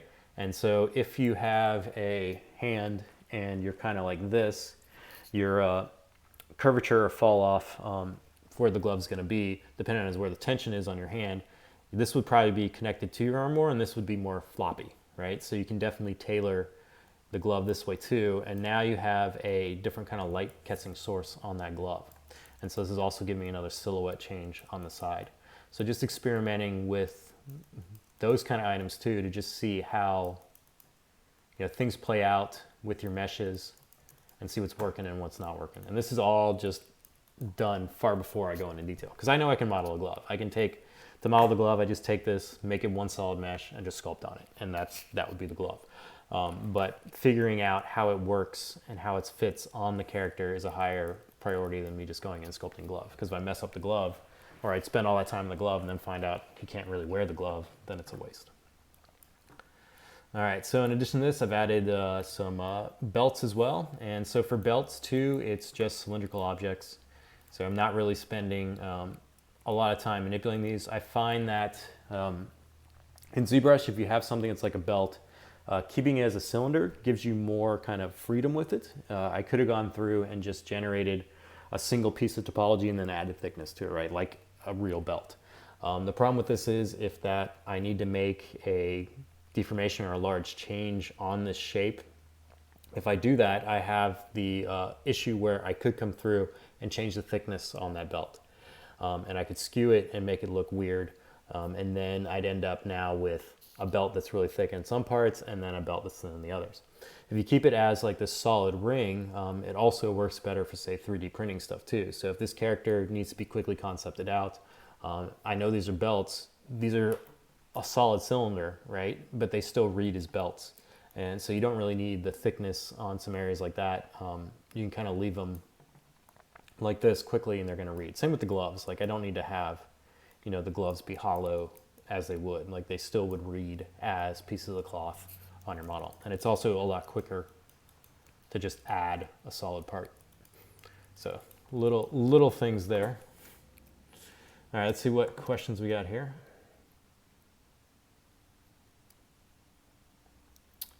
Let's see. So we have one question. Let's see. There's so many in here. So Alan's asking how you recover the details after posing. So if you've posed them and you have subdivisions when you do this, basically that they're going to stay. So with my base body here, if I get everything back, this was the posed one, and then my subdivisions are still there. So if I go up subdivisions, they're going to be there. So that's basically, I manipulated at this level, and then as I came back up, it's going to be remembered the subdivision. So I already had a subdivision link between that. So that's why I kept the details. But if you lose them, you can always project them back. You can also use like morph target tricks and layer tricks too. We have another question for the hard surface assets. Do you usually use ZModeler, mesh extraction, panel loops, etc.? So it depends. Most of the times I will ZModeler a lot of stuff, especially for technical things like these elements on the back, like this vortex thing here. This is all going to be fleshed out in ZModeler. It'll be ZModeler and a lot of live booleans is what I usually end up using. So it also depends what kind of designing I'm doing too. So sometimes for, say, certain assets, I'll sculpt in it first and see what it looks like, because sculpting is going to be a lot faster than me designing with ZModeler. ZModeler I use in more of, I know exactly what I want, and now I'm going to use ZModeler to get there. But if I'm doing hard surface and I'm not fully knowing what I want at that stage, I'll sculpt it. And then that gives me more play with the forms, because I'm not worried about the topology and edge flows and everything else to make sure that part looks exactly like it is. So I'll use kind of a mixture, but if I'm just sculpting, designing, not sure what I want yet, then I'll use sculpting things with, say, H polish and clay buildup. But if I know exactly what I want, then I'll go into ZModeler.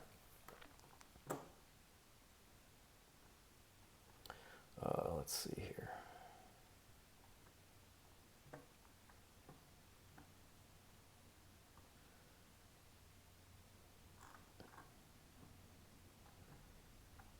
So Salt Lady's asking, how did I pose it from the A pose? So I made a ZSphere rig, and I think maybe, let me make sure let me save this. Let's see if I still have my ZSphere rig here.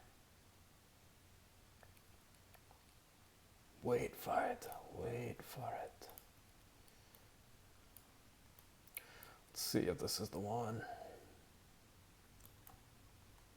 It's not the one. I may have lost it in the time here. I think I might have got rid of it. Basically, I did a ZSphere rig. Oh no, here he is. Okay. And so I took the initial base I had, and then I added ZSpheres to him, and then after you do this, if I have him bound correctly, so this will work now. And after you have them linked, you can see now I can use these ZSpheres, and it's going to drive my initial mesh. So this is what I did with the posing. So he was A-posed, and then now I can make him do the dance. This is how Paul dances, by the way.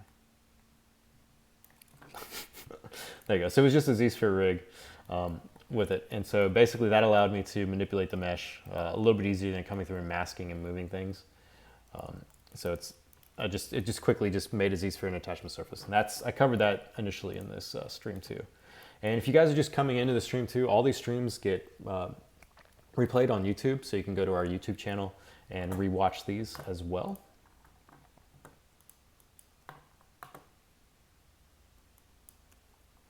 So TT Extinction is asking, so after skin masking, do you still have to manually place the other subtools? You would if they were not merged together first. So one thing that I do too is, I'm gonna start something that's called things that irk me. So we've talked about feet not being on the floor, and then the last stream we talked about really, really tiny packs that the character can't use. We're gonna add another one to that list, and that is hard surface objects that bend. So you talk about like rigging and stuff for other subtools. So another thing that I won't usually end up doing is if I have something like this and I'm going through and posing it, anything that's hard, like these parts here, I don't want them in my rig because basically I don't want, this is a hard surface object, so it's not gonna skin deform, it's gonna link deform. So what that means is when this shoulder goes, if this thing's a large piece of metal right here, there's gonna be no bend to that. So if you bend that shoulder pad, if you bend your arm, that shoulder pad should not be bending. That shoulder pad is a gigantic chunk of metal. Could be aluminum, could be some, unobtainium, but basically that thing's gonna go statically, right? So if you move that arm up and down, that thing's moving, it's not gonna bend. And so a lot of things in terms of armor, it can be placed, right? You don't need to rig it because if it's hard, it's just gonna be placed. It's not gonna bend. So for like the things through here, like even just these pieces I've added in this form here, they're not bending parts. They're just, they're static pieces just placed. And so that's how I'm placing them. I'm placing them statically. So I can add a part and then place it. So yeah, that's another thing with kind of things with posing. And then if you go through and just kind of skin a whole bunch of stuff and then you have all your metal bits warpy and bendy. No one wants that.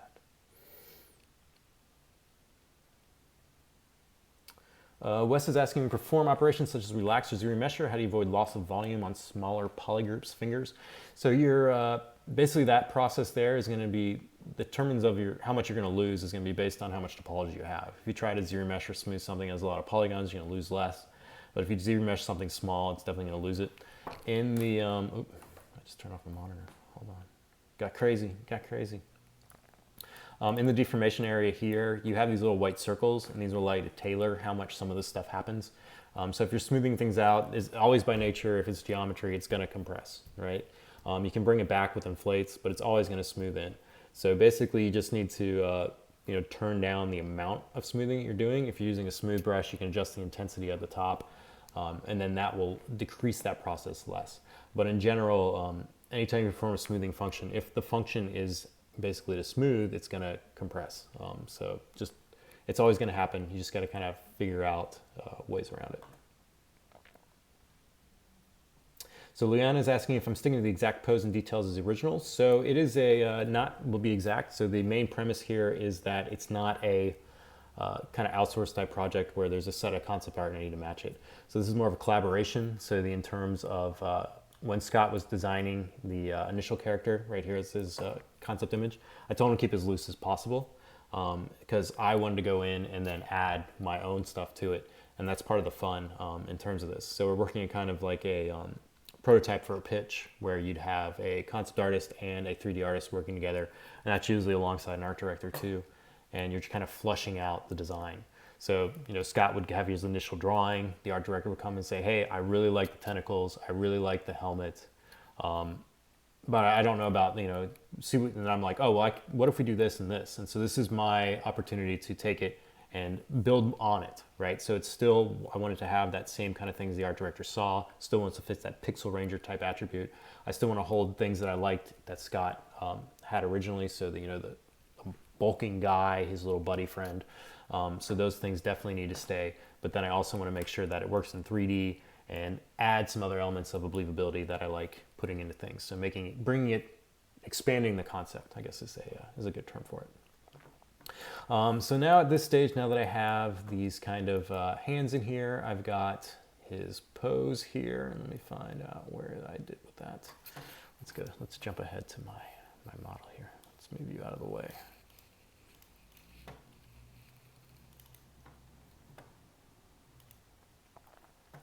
Is with this, oh, wrong one. I got too many tools. So now when I get to this one, I want to now add another key element in here. And this element is kind of one of the main ones that's in the concept, and it's a big part of this character. And that is the little guy that's on his shoulder. And so this is another thing that I can add now and mess with and kind of see how it's going to work, right? So I now, you know, initially I didn't like the idea of the shoulder pad fully, but now the shoulder pad, you know, is working, and now it's given a nice resting spot for this character. So I want to add that little character in. And to do this, what I'll end up doing is I'll take a mannequin file. And so here I just have one here. And once again, for a lot of these things, depending if they have helmets or not, I'll usually just chop off the heads of the mannequins. I don't really need them because they're going to have a helmet anyway, and I'll redesign the neck when I get to it. But basically, I'll just start with a base form. Now, this is a mannequin file, so it's going to work quite similar to what a ZSphere model will do. So if I come through and, you know, come across and use move, scale, or rotate, I can make him do a dance too, right? And so he'll dance all over the place, right? And so with this, I want to just append this to my scene that the guy kind of posed. So I'm going to take this and I'm just going to append him in. So now I have my little ZSphere guy here. Now with this guy, I want to shrink him down. So I'm going to come down here to the size option down here and make him smaller. And I want him roughly the size of what Scott had as an original concept. Turn on transparency here. And then I'm going to make sure I'm in kind of a move mode here with the ZSphere. I'm going to hold down Control. Make sure I got my draw size right. Get out of there. And I'm failing at my movement option here. Let's try this again. Well, you should be able to hold Control if I can get my button right. And you can move your ZSphere rigs. So this is kind of the process you'd end up doing if I could actually do it. And basically you can manipulate it. We're gonna have to go with the offset functionality today. Let's see. I think I had them masked. But then I'll reposition him to the kind of shoulder area where I want him. Now, once again with this as well, you know, since he is a kind of static element and I'm going to deliver him kind of in this posed function, I'm not concerned about things being symmetrical or anything like that. Like I'm just working on the forms, trying to find the silhouettes, finding out how these guys are going to work together. So one thing with the kind of Z mannequin guy here, I know I want his arm to definitely be touching this horn. This wasn't, say, like a requirement part for the art director. You know, he wasn't really like, let's say he wasn't really, oh, you have to keep the horn. But the horn for me is a thing that definitely should be kept because it's adding a support element for this little character. And so this little character can now be gripping that horn, right? And so it's adding that kind of attachment to it. And so I'll go through and he's kind of falling off right there. I don't know why oh, let me see. Let's see what we got here. I think it's because I got select draw. So hold on. Let's reset some brushes.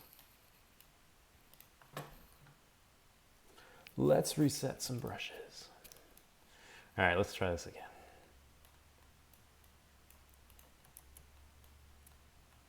It is still not letting me mask. Well, anyway, we're going forward. You should be able to move your models with the Control key, and if you're in move mode with a ZSphere object, and this will allow you to manipulate the position of that. So we're going to do some crazy ZSphere modeling here. So, but you can kind of see how I can come through now and using the mannequin, I can come through and kind of position this and rotate it. And I can now test this out as well too. Now I'm gonna jump ahead here because this is going chaotically at best right now. So I have a version with him on here.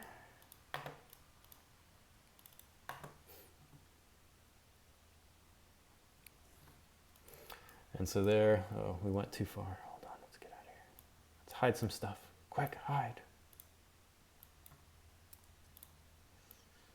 Hide before you see.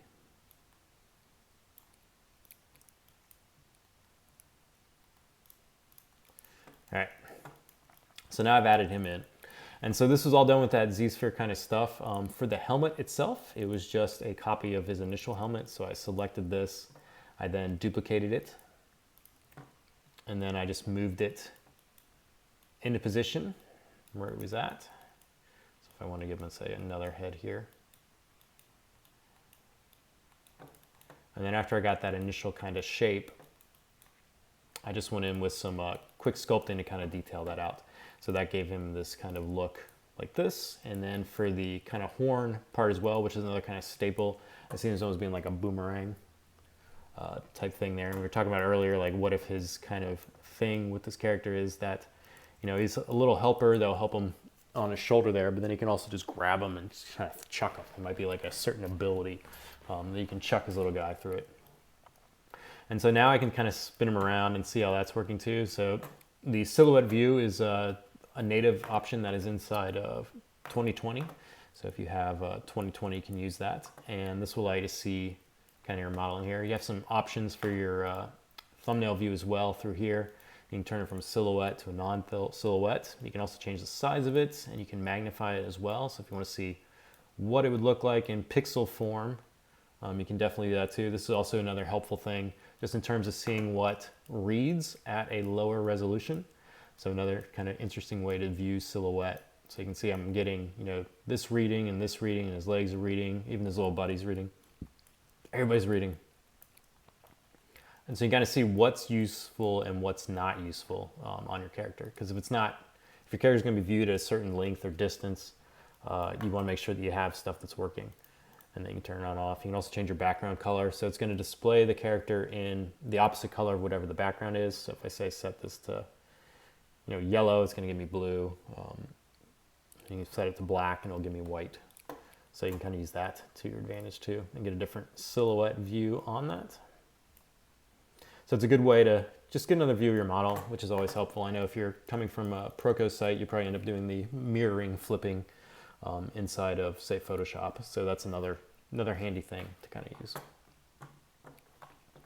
Looks like a banana. It does look like a banana.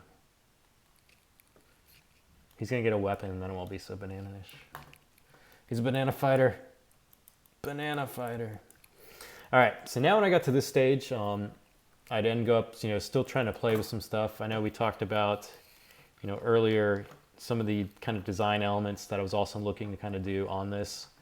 So here we have kind of like this kind of pressure suit from a fighter jet stuff. And so I like this kind of aspect of it. Now in terms of detailing this out, this would all be later, but I want to make sure it works first on my model. If it doesn't work, then there's no point in me spending the time, you know, making a brush, making a pattern, making an alpha that would end up getting this to where I want it to be. So another just way to test this out. So I'll take the form of my model here and I'm just going to duplicate it. And then with this one, I'll just go ahead and start modifying it. So basically I have two of these kind of objects on top of each other. And now what I can do is I can color one of them dark. So if I go back to this original one here, and I'm just going to fill it with, say, a dark gray. And then I have my other one that's on top of it. And these are both living in the same space. So what I can do is I can inflate this secondary one just a little bit. So I come down here to my deformation area and just inflate it a little bit. So just giving it a little more. So if you had your underlying body, you've now got a layer of cloth just on top of it. And now that you have this, I can go and say, like, with the damn standard brush, and if I dig into the surface, Let me get rid of, I got some layers here. What is going on here?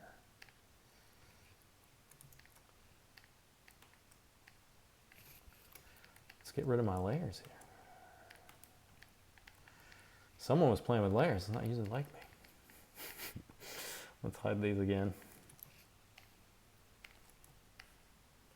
So I'm just hiding these hands on this one part here. And this is to just, making sure this is all going to work. So I'm still, oh man, if I don't bake these, let's see if I get this going right. Bake all, there we go. And then hide my hands. And we're just failing. We're just failing right now. So I'm going to look at questions here for a minute. We're just going to delete those.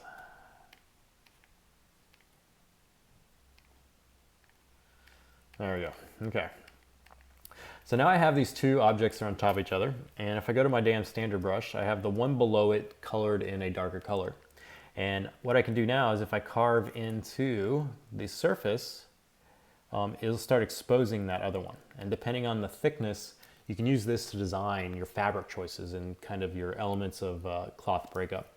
So let me turn down this inflate just a little bit. Let's de-inflate it. And then let's try that again.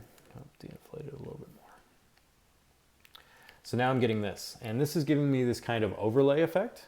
So it's two pieces of geometry that are colliding into each other. And this is going to give you a strong transition when this happens because it's topology versus topology. So it's not painting, it's not doing anything else. And now with this, I can come through and start messing with how this suit is going to work, right? So I can come through and add, everything that's clothing based will always have seams. So I can come through and start establishing where those are going to fall. I can establish if he has any kind of, different design elements on it. And this is another thing that's just kind of blocking out or experimenting with the clothing. And at this stage, it's very easy to do. I'm not, married to this. So if I don't like it, I can get rid of it. But it's a fun way to kind of come through and design, different elements on your model. And so this is often a fun process here. Just kind of see what's going to happen, what's going to come with the form. And then in addition to that, I'll come through and say, just start building up some of the large elements. Like I know with the suit stuff here, it would kind of feed in this kind of ridge shape. So I can just come through and quickly, test that ridge shape and see what it's going to look like, right? See if I want it to kind of flow down, say the arm there. And then he has kind of these back ones that would come down. And I'm just adding this to here. So it's just a quick kind of thing. Now, if I wanted to refine these, I could definitely go in and sculpt on top of this and get it looking exactly like what I want. But this is just, I want to see what it's looking like, also what elements it brings to the sculpt as well. So if it's going to be light catching kind of information on different areas. And so adding these kind of pieces in just allow me to kind of play with the function of this and seeing how his cloth is going to add up. So he maybe he has a soft shoulder pad on this side. Would that work if he has something like that? So just kind of like little things you can just experiment with in terms of the cloth at this stage too. And then the next thing I do is I'll come through and I want to get kind of a feel for the weapon, right? So I know that Scott has this one version of the weapon, and I'm kind of modifying it some because basically he has more of kind of like a one-handed type plug-in thing, and I want more of a kind of I was thinking more of a kind of like a big kind of gun that's two-handed, which adds a little more weight to the thing too.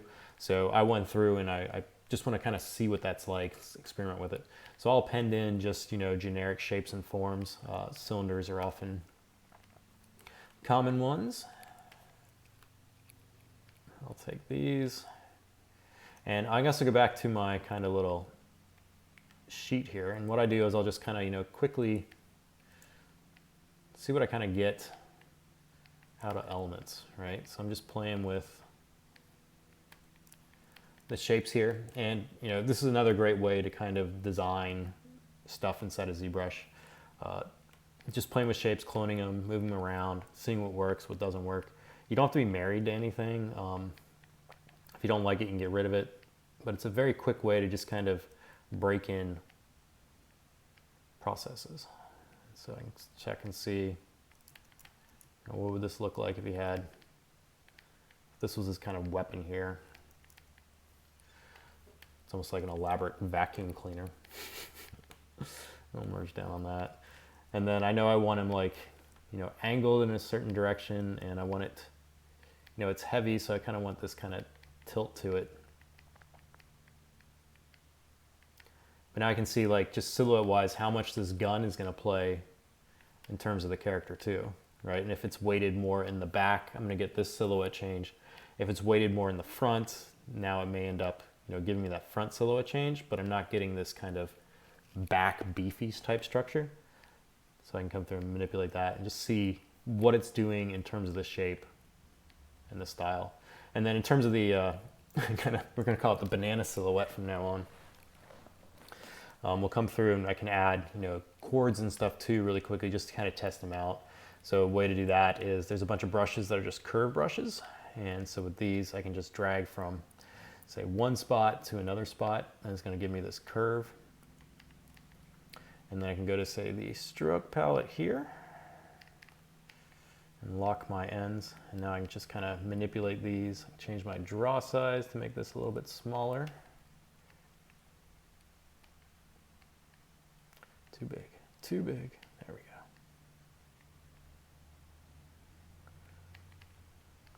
And so now you can kind of play with this too and just kind of see, okay, if he's got this attachment type thing going on with his gun here, is that going to work, right? Is that going to give me anything kind of interesting on the model? And if it doesn't work at this stage, I haven't wasted a lot of time, so I can just definitely scrap it if I don't like it. But I basically went through and like that kind of element to it with the kind of Canon. And the one I ended up kind of initially doing was something like this. So just kind of back to that, it's kind of like this weird vacuum cleaner. So I was thinking of hammer because compression hammer, and compression hammers usually end up having, you have compression hammers and you have compression wrenches, and those are kind of like the two things, right? And a hammer, compression hammer, if they're in film or games, what ends up happening with them is they'll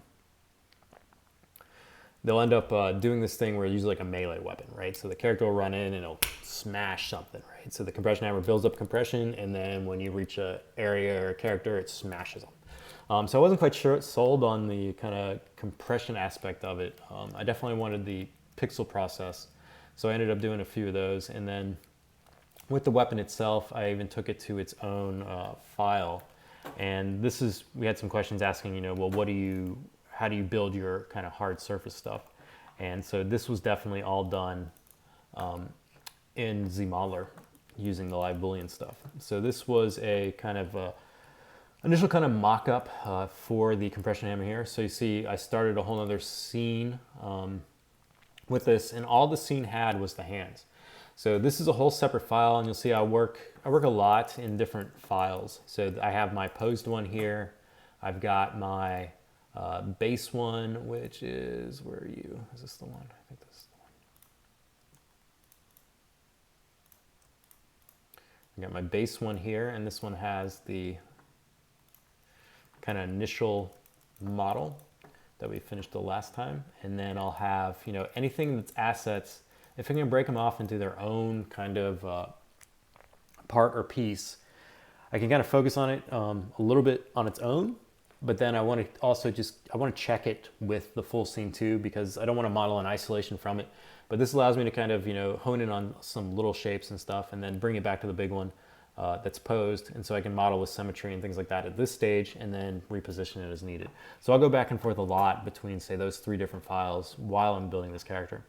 Now this file is using live Boolean, and so live Boolean inside of ZBrush allows me to visualize subtractive processes in ZBrush. And so the idea I was having here for this kind of compression hammer or compression weapon was that it was going to be generated or ran by pixels. And so my initial thought for this is that we say you had that backpack, that's that vortex drive that's sucking the stuff in and shooting it out. And then that goes through a tube. And then this one, some of the concept that I found it from Life, I moved this all over the place here, was one of the ones that I really liked was this kind of shape here. So I don't know what the heck this is in real life, but I like this round nature and kind of like this rounded edge. and then it had this inner cavity that was cut out. And so it was this break between this round surface and the square. And I like that design element. And so when I initially saw that, I thought, that kind of looks like something that could be, you know, harnessed for, say, a turbine, right? So I went through and I've modeled this kind of system for this back to this kind of plausible believability, is where there'll be this kind of turbine driver that's inside this device. And basically you've got the thing on the back, and then this one is in the gun, and this one's spinning too. And so it's sucking in all these pixels, right? And it's charging them up, and then it's going to release the pixels out the front. And so that's the kind of premise of the weapon. So it's like it whirls up, you've got the turbine in the back sucking in pixels, you've got this sucking in pixels, and it's creating this effect, and then it's going to shoot it out the front, right? And so that's the front through there. Now, one thing nice about Live Boolean is it allows me to kind of manipulate these forms and stuff on the fly. And so I have these different elements, and basically I've just kind of smashed them all together. So they're just like primitive shapes. And one thing this allows me to do when I add this Boolean process to it is now I can use these to kind of cut forms out. And I'm not, you know, stuck to one particular design, you know, so I can experiment with, hey, what would it look like if, say, that channel goes all the way down the bottom? So it doesn't, you know, affect the top, or just it's not a full barrel. What if it escaped out of the bottom too? So that actually would end up shooting out a blast, so it would kick up, you know, stuff on the bottom here and then shoot it out as well, and you'd get like this kind of shockwave type effect. Like maybe when it fires a wave, right? So you have a wave of pixels that spins out, kind of like if you had those kind of air shooters where you can make the air rings. So something like that, maybe where you charge the gun, it fires, but it's kind of exposed, so it actually would tremble across the ground as well, and you'd end up with this kind of like weird kind of spirally effect as it shoots out. So maybe something like that. So there's all sorts of like kind of design elements I was kind of messing with. And then I went back to the hammer thought as well, for having it be like a compression hammer. And I thought about, well, what if he has, you know, this kind of compression part as well, and so that plays off this front there, and there's just like the bam, bam, bam, bam, bam, bam. And then you could also add, say, like the meat hammer type process to it, right? So now you have, you now have your compression hammer now has this kind of meat element. And so maybe the character itself is the one that goes in and breaks down the doors. Like that's the main purpose of this weapon. It's like a door breaker. So there's something in this pixel depth area that this pixel ranger is battling, and they have to break through, you know, maybe break through the third dimension to get to the fourth dimension, you know, something like that. And so this is the weapon that does it, right? So this character has this weapon, and he comes through and just like smashes the heck out of it. And so I was messing with that kind of design as well. And then I'd take both of these and then I'd assign them to my character too, just to kind of see what they look like. So this was the one with that kind of compression element, and then I added, you know, a quick little hose just to kind of see how that would work. So this one doesn't have the turbine, so I didn't put the turbine in because I wasn't sure if I, you know, wanted that like it yet. And so now maybe that's his. And then I also did a test with the meat mallet version like that. So it'd be something, you know, pretty crazy in terms of that. Now another thing that we're getting to the end of the time here, but there's two things I want to hit on quickly. One thing I was experimenting too was with the vortex stuff, and with this I was thinking about how these pixels would work. And so as a dynamic on the character, you have pixels that are spinning around. They're kind of, let's say the whole environment is pixels, and they need to come in, they're coming into this vortex system. Is there any way I can kind of illustrate that? So one quick thing I did was I would just take, say, a sphere. You can see that most of the things I do start with a sphere. And I just position it kind of on his back like this, near that vortex thing. And then with this, I just dynamesh it pretty low. So we're gonna go say 64 and dynamesh that. And now I'm gonna use, say, the snake hook brush. And I just wanna pull out some stuff through here. So let's think about, you know, there's a vortex, you know, it's sucking in the parts here, right? And I'm gonna add one more subdivision here and just kind of pull some of these up. And so I'm just making some random undetailed surface on the back here. Nothing that I'm trying to do in particular.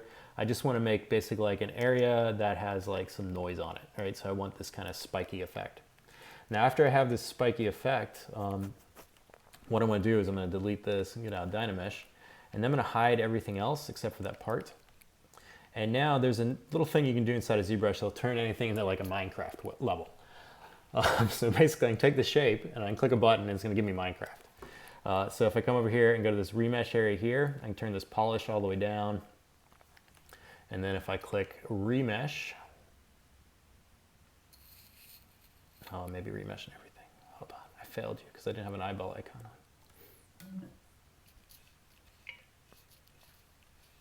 We'll give it a second and then we're going to go to images.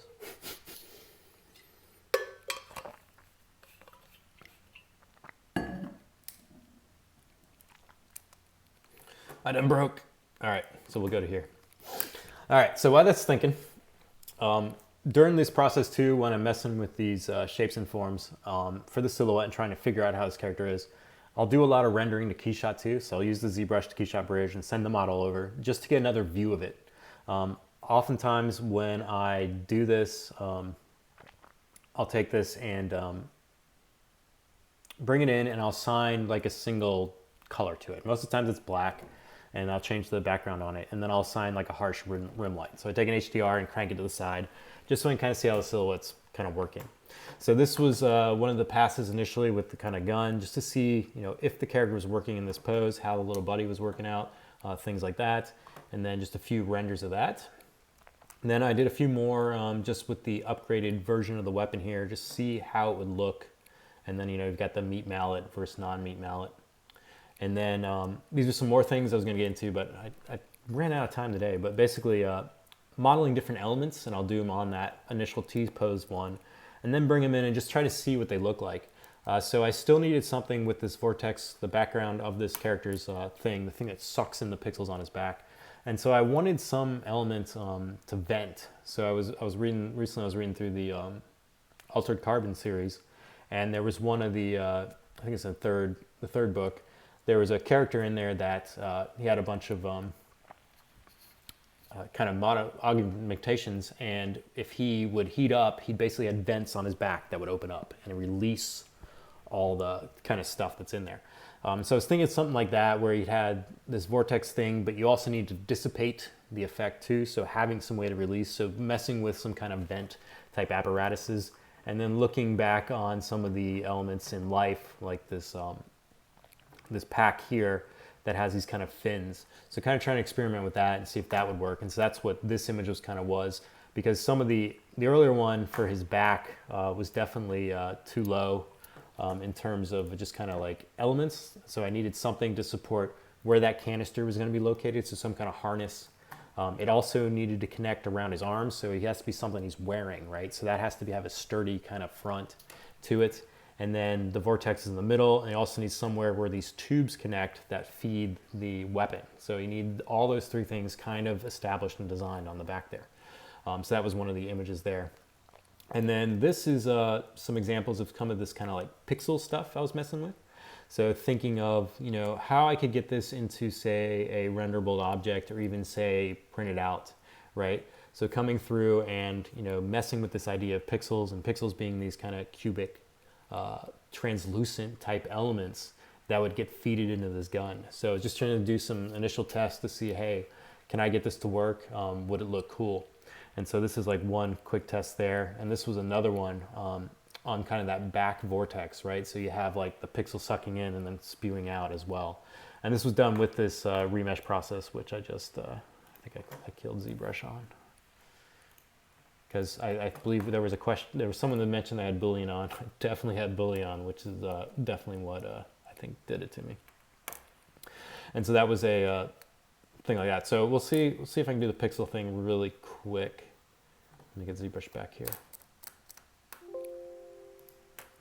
Because it was one of the elements that I was messing with, and I liked the idea of it, and so I'll probably end up keeping it. But now that you guys have mentioned giant vacuum cleaner, and I mentioned giant vacuum cleaner, I kind of I need to mess with that, the weapon design a little more too, because I really don't want it to be a giant vacuum cleaner. So here we'll try to do this pixel thing quick. So basically you just need to take a piece of geometry. So we'll take a sphere here and I'm just going to dumb it down. I'll turn to a poly mesh and I want it low resolution enough where it's not going to be too heavy. So you can use Dynamesh for this, you can use ZRemesher. There's all sorts of different things here. And then I'm just going to take the snake hook brush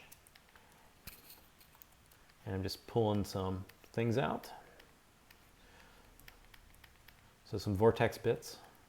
Vortex bits. And this you can do, you know, as much as you want. There's really no rule of thumb here. And then after you have this kind of fleshed out, now what I can do is I come up here to the subtool area, make sure you have this little eyeball icon on, and you only want to have the object that you want to remesh in this stage visible. If anything else is visible, it's going to remesh everything. So that also could be what happened there. And so now with this, I'm going to change this polish all the way down to 0, and I'm going to turn off the symmetry, and then I can adjust the resolution. And when you do this, any mesh you have is going to turn into Minecraft. Right, so it just took it and it basically turned it into these pixel type looking aspect, right? And then now after I have this created, I can now go through and say apply a say a twist to this. So I can use a deformer and I can twist this. So let me make sure I got the right tool selected here. Let's get that out of there. Go to this one. I can now twist this. And this will give me that spin. And then all I did after that was I took my object and then I applied some paint to it, and I used a gradient with a strong alpha, and say I'll color it blue first. And I took a white drag thing and then just I could pull it, and this now gives me that nice kind of blend. So that was my initial kind of concept for that kind of blocky thing. Now you can also do this with, you know, you can do this with anything to get this kind of voxel shape. And another brush that's really cool, which you can use, which I'm going to plan on using for the part that's kind of leaking out of the gun, because I definitely want that turbine. And then another thing out of it is this spiral brush is awesome too. So we're talking about stuff kicking up, you know, from the gun, like maybe it's rolling across the ground and kicking up. You can definitely make little like Ken from Street Fighter fireballs.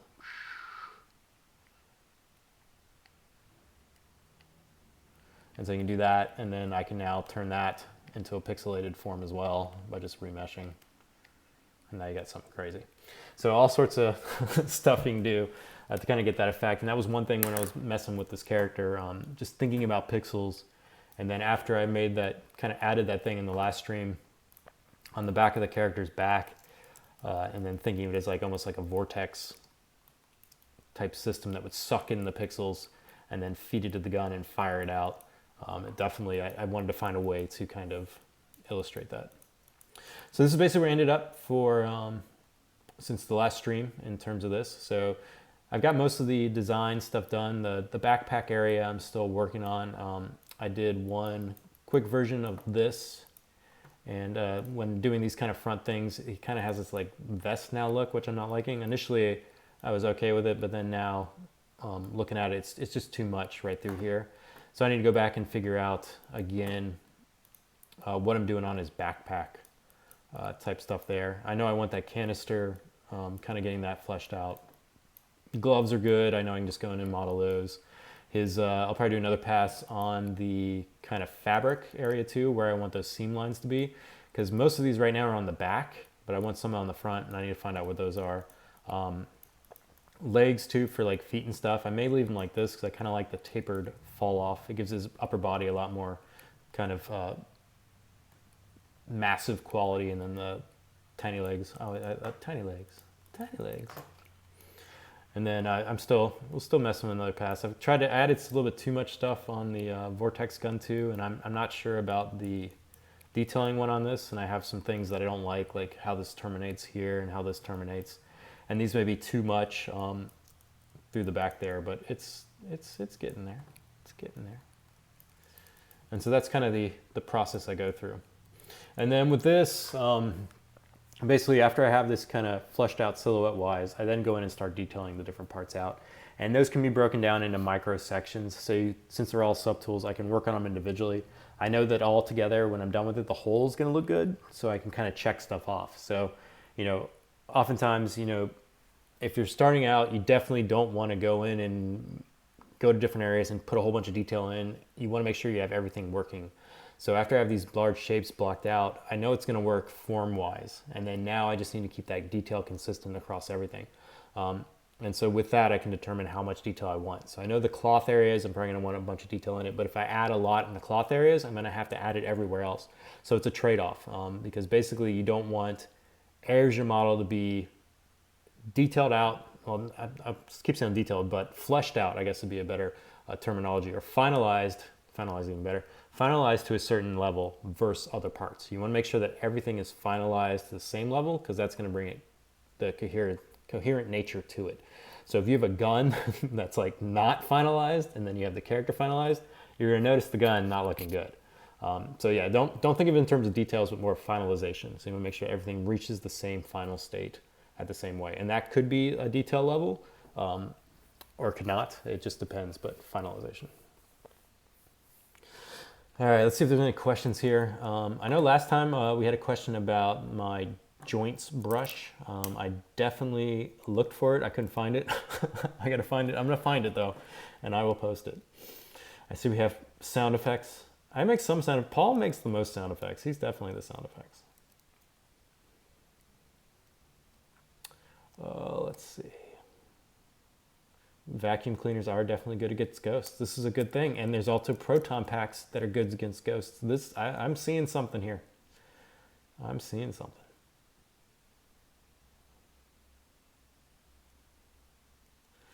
So yeah, so if you, okay, someone wants links of my madness. Here, we'll pull up some links.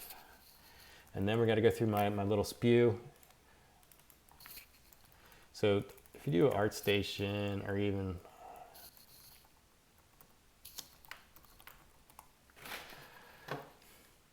there you go, we'll give you this one. Here's my ArtStation of madness. I don't update it all that much. A lot of my craziness lives in my head and on drives that never see the day of light. But every once in a while I do post stuff. All right, let's see. Do I ZRemesher? So your question was ZRemesh. I do ZRemesh. I ZRemesh not for, say, probably the ways other people do. I just do it to get stuff below, and then I'll go back and add stuff to it. So I won't really go through and, oh man, the story of Piggy Son. Oh man. So I've had that name forever, and I played a lot of Quake. A lot of Quake. So I've played video games pretty much since I was born, and when I was in, I don't know, I'd say middle school, elementary school, and like 5th grade or so, I had a guinea pig. And the guinea pig I called Piggy Son because he was a guinea pig and he was kind of like a son. So that's where it came from.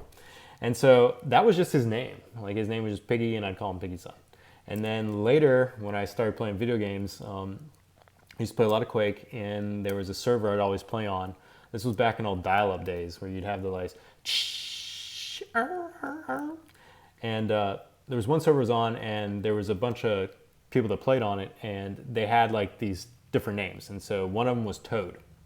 And I always used to play with Toad. And then so I think at that time I was using the handle like Razor, you know, something really kind of, you know, menacing.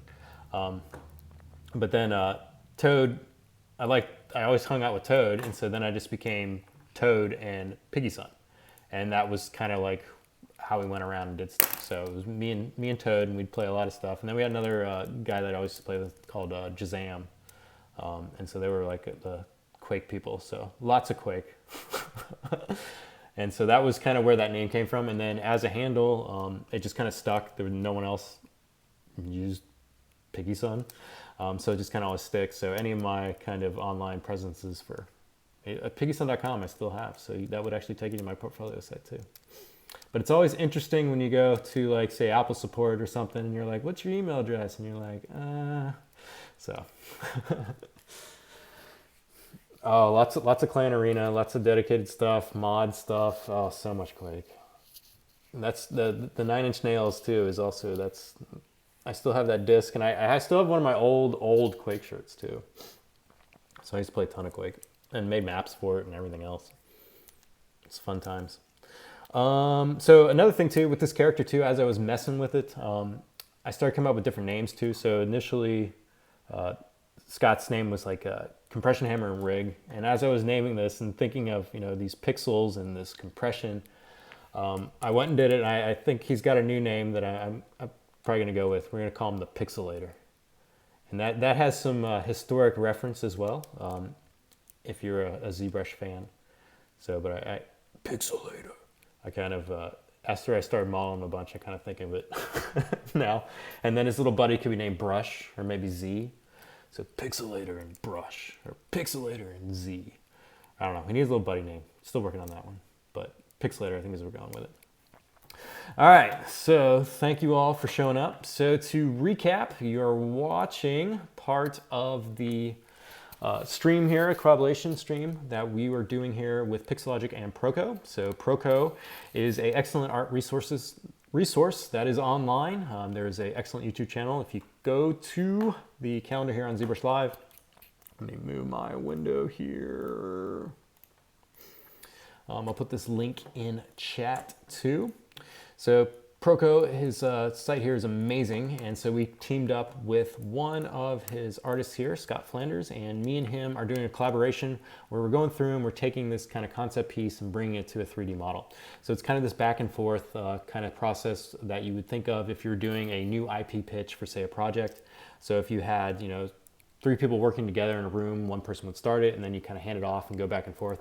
So this is a little bit, it's simulated in that aspect. There's not as much back and forth because Scott did his part kind of first, and then I'm doing these next streams now. But in theory, that's the kind of premise behind it. So it's not a outsourcing modeling type thing. It's more of a collaboration of minds to get the best art out of it. So this was the secondary stream of the 3. So I'll be going one more time on this topic, and that'll be next Wednesday, so May 20th.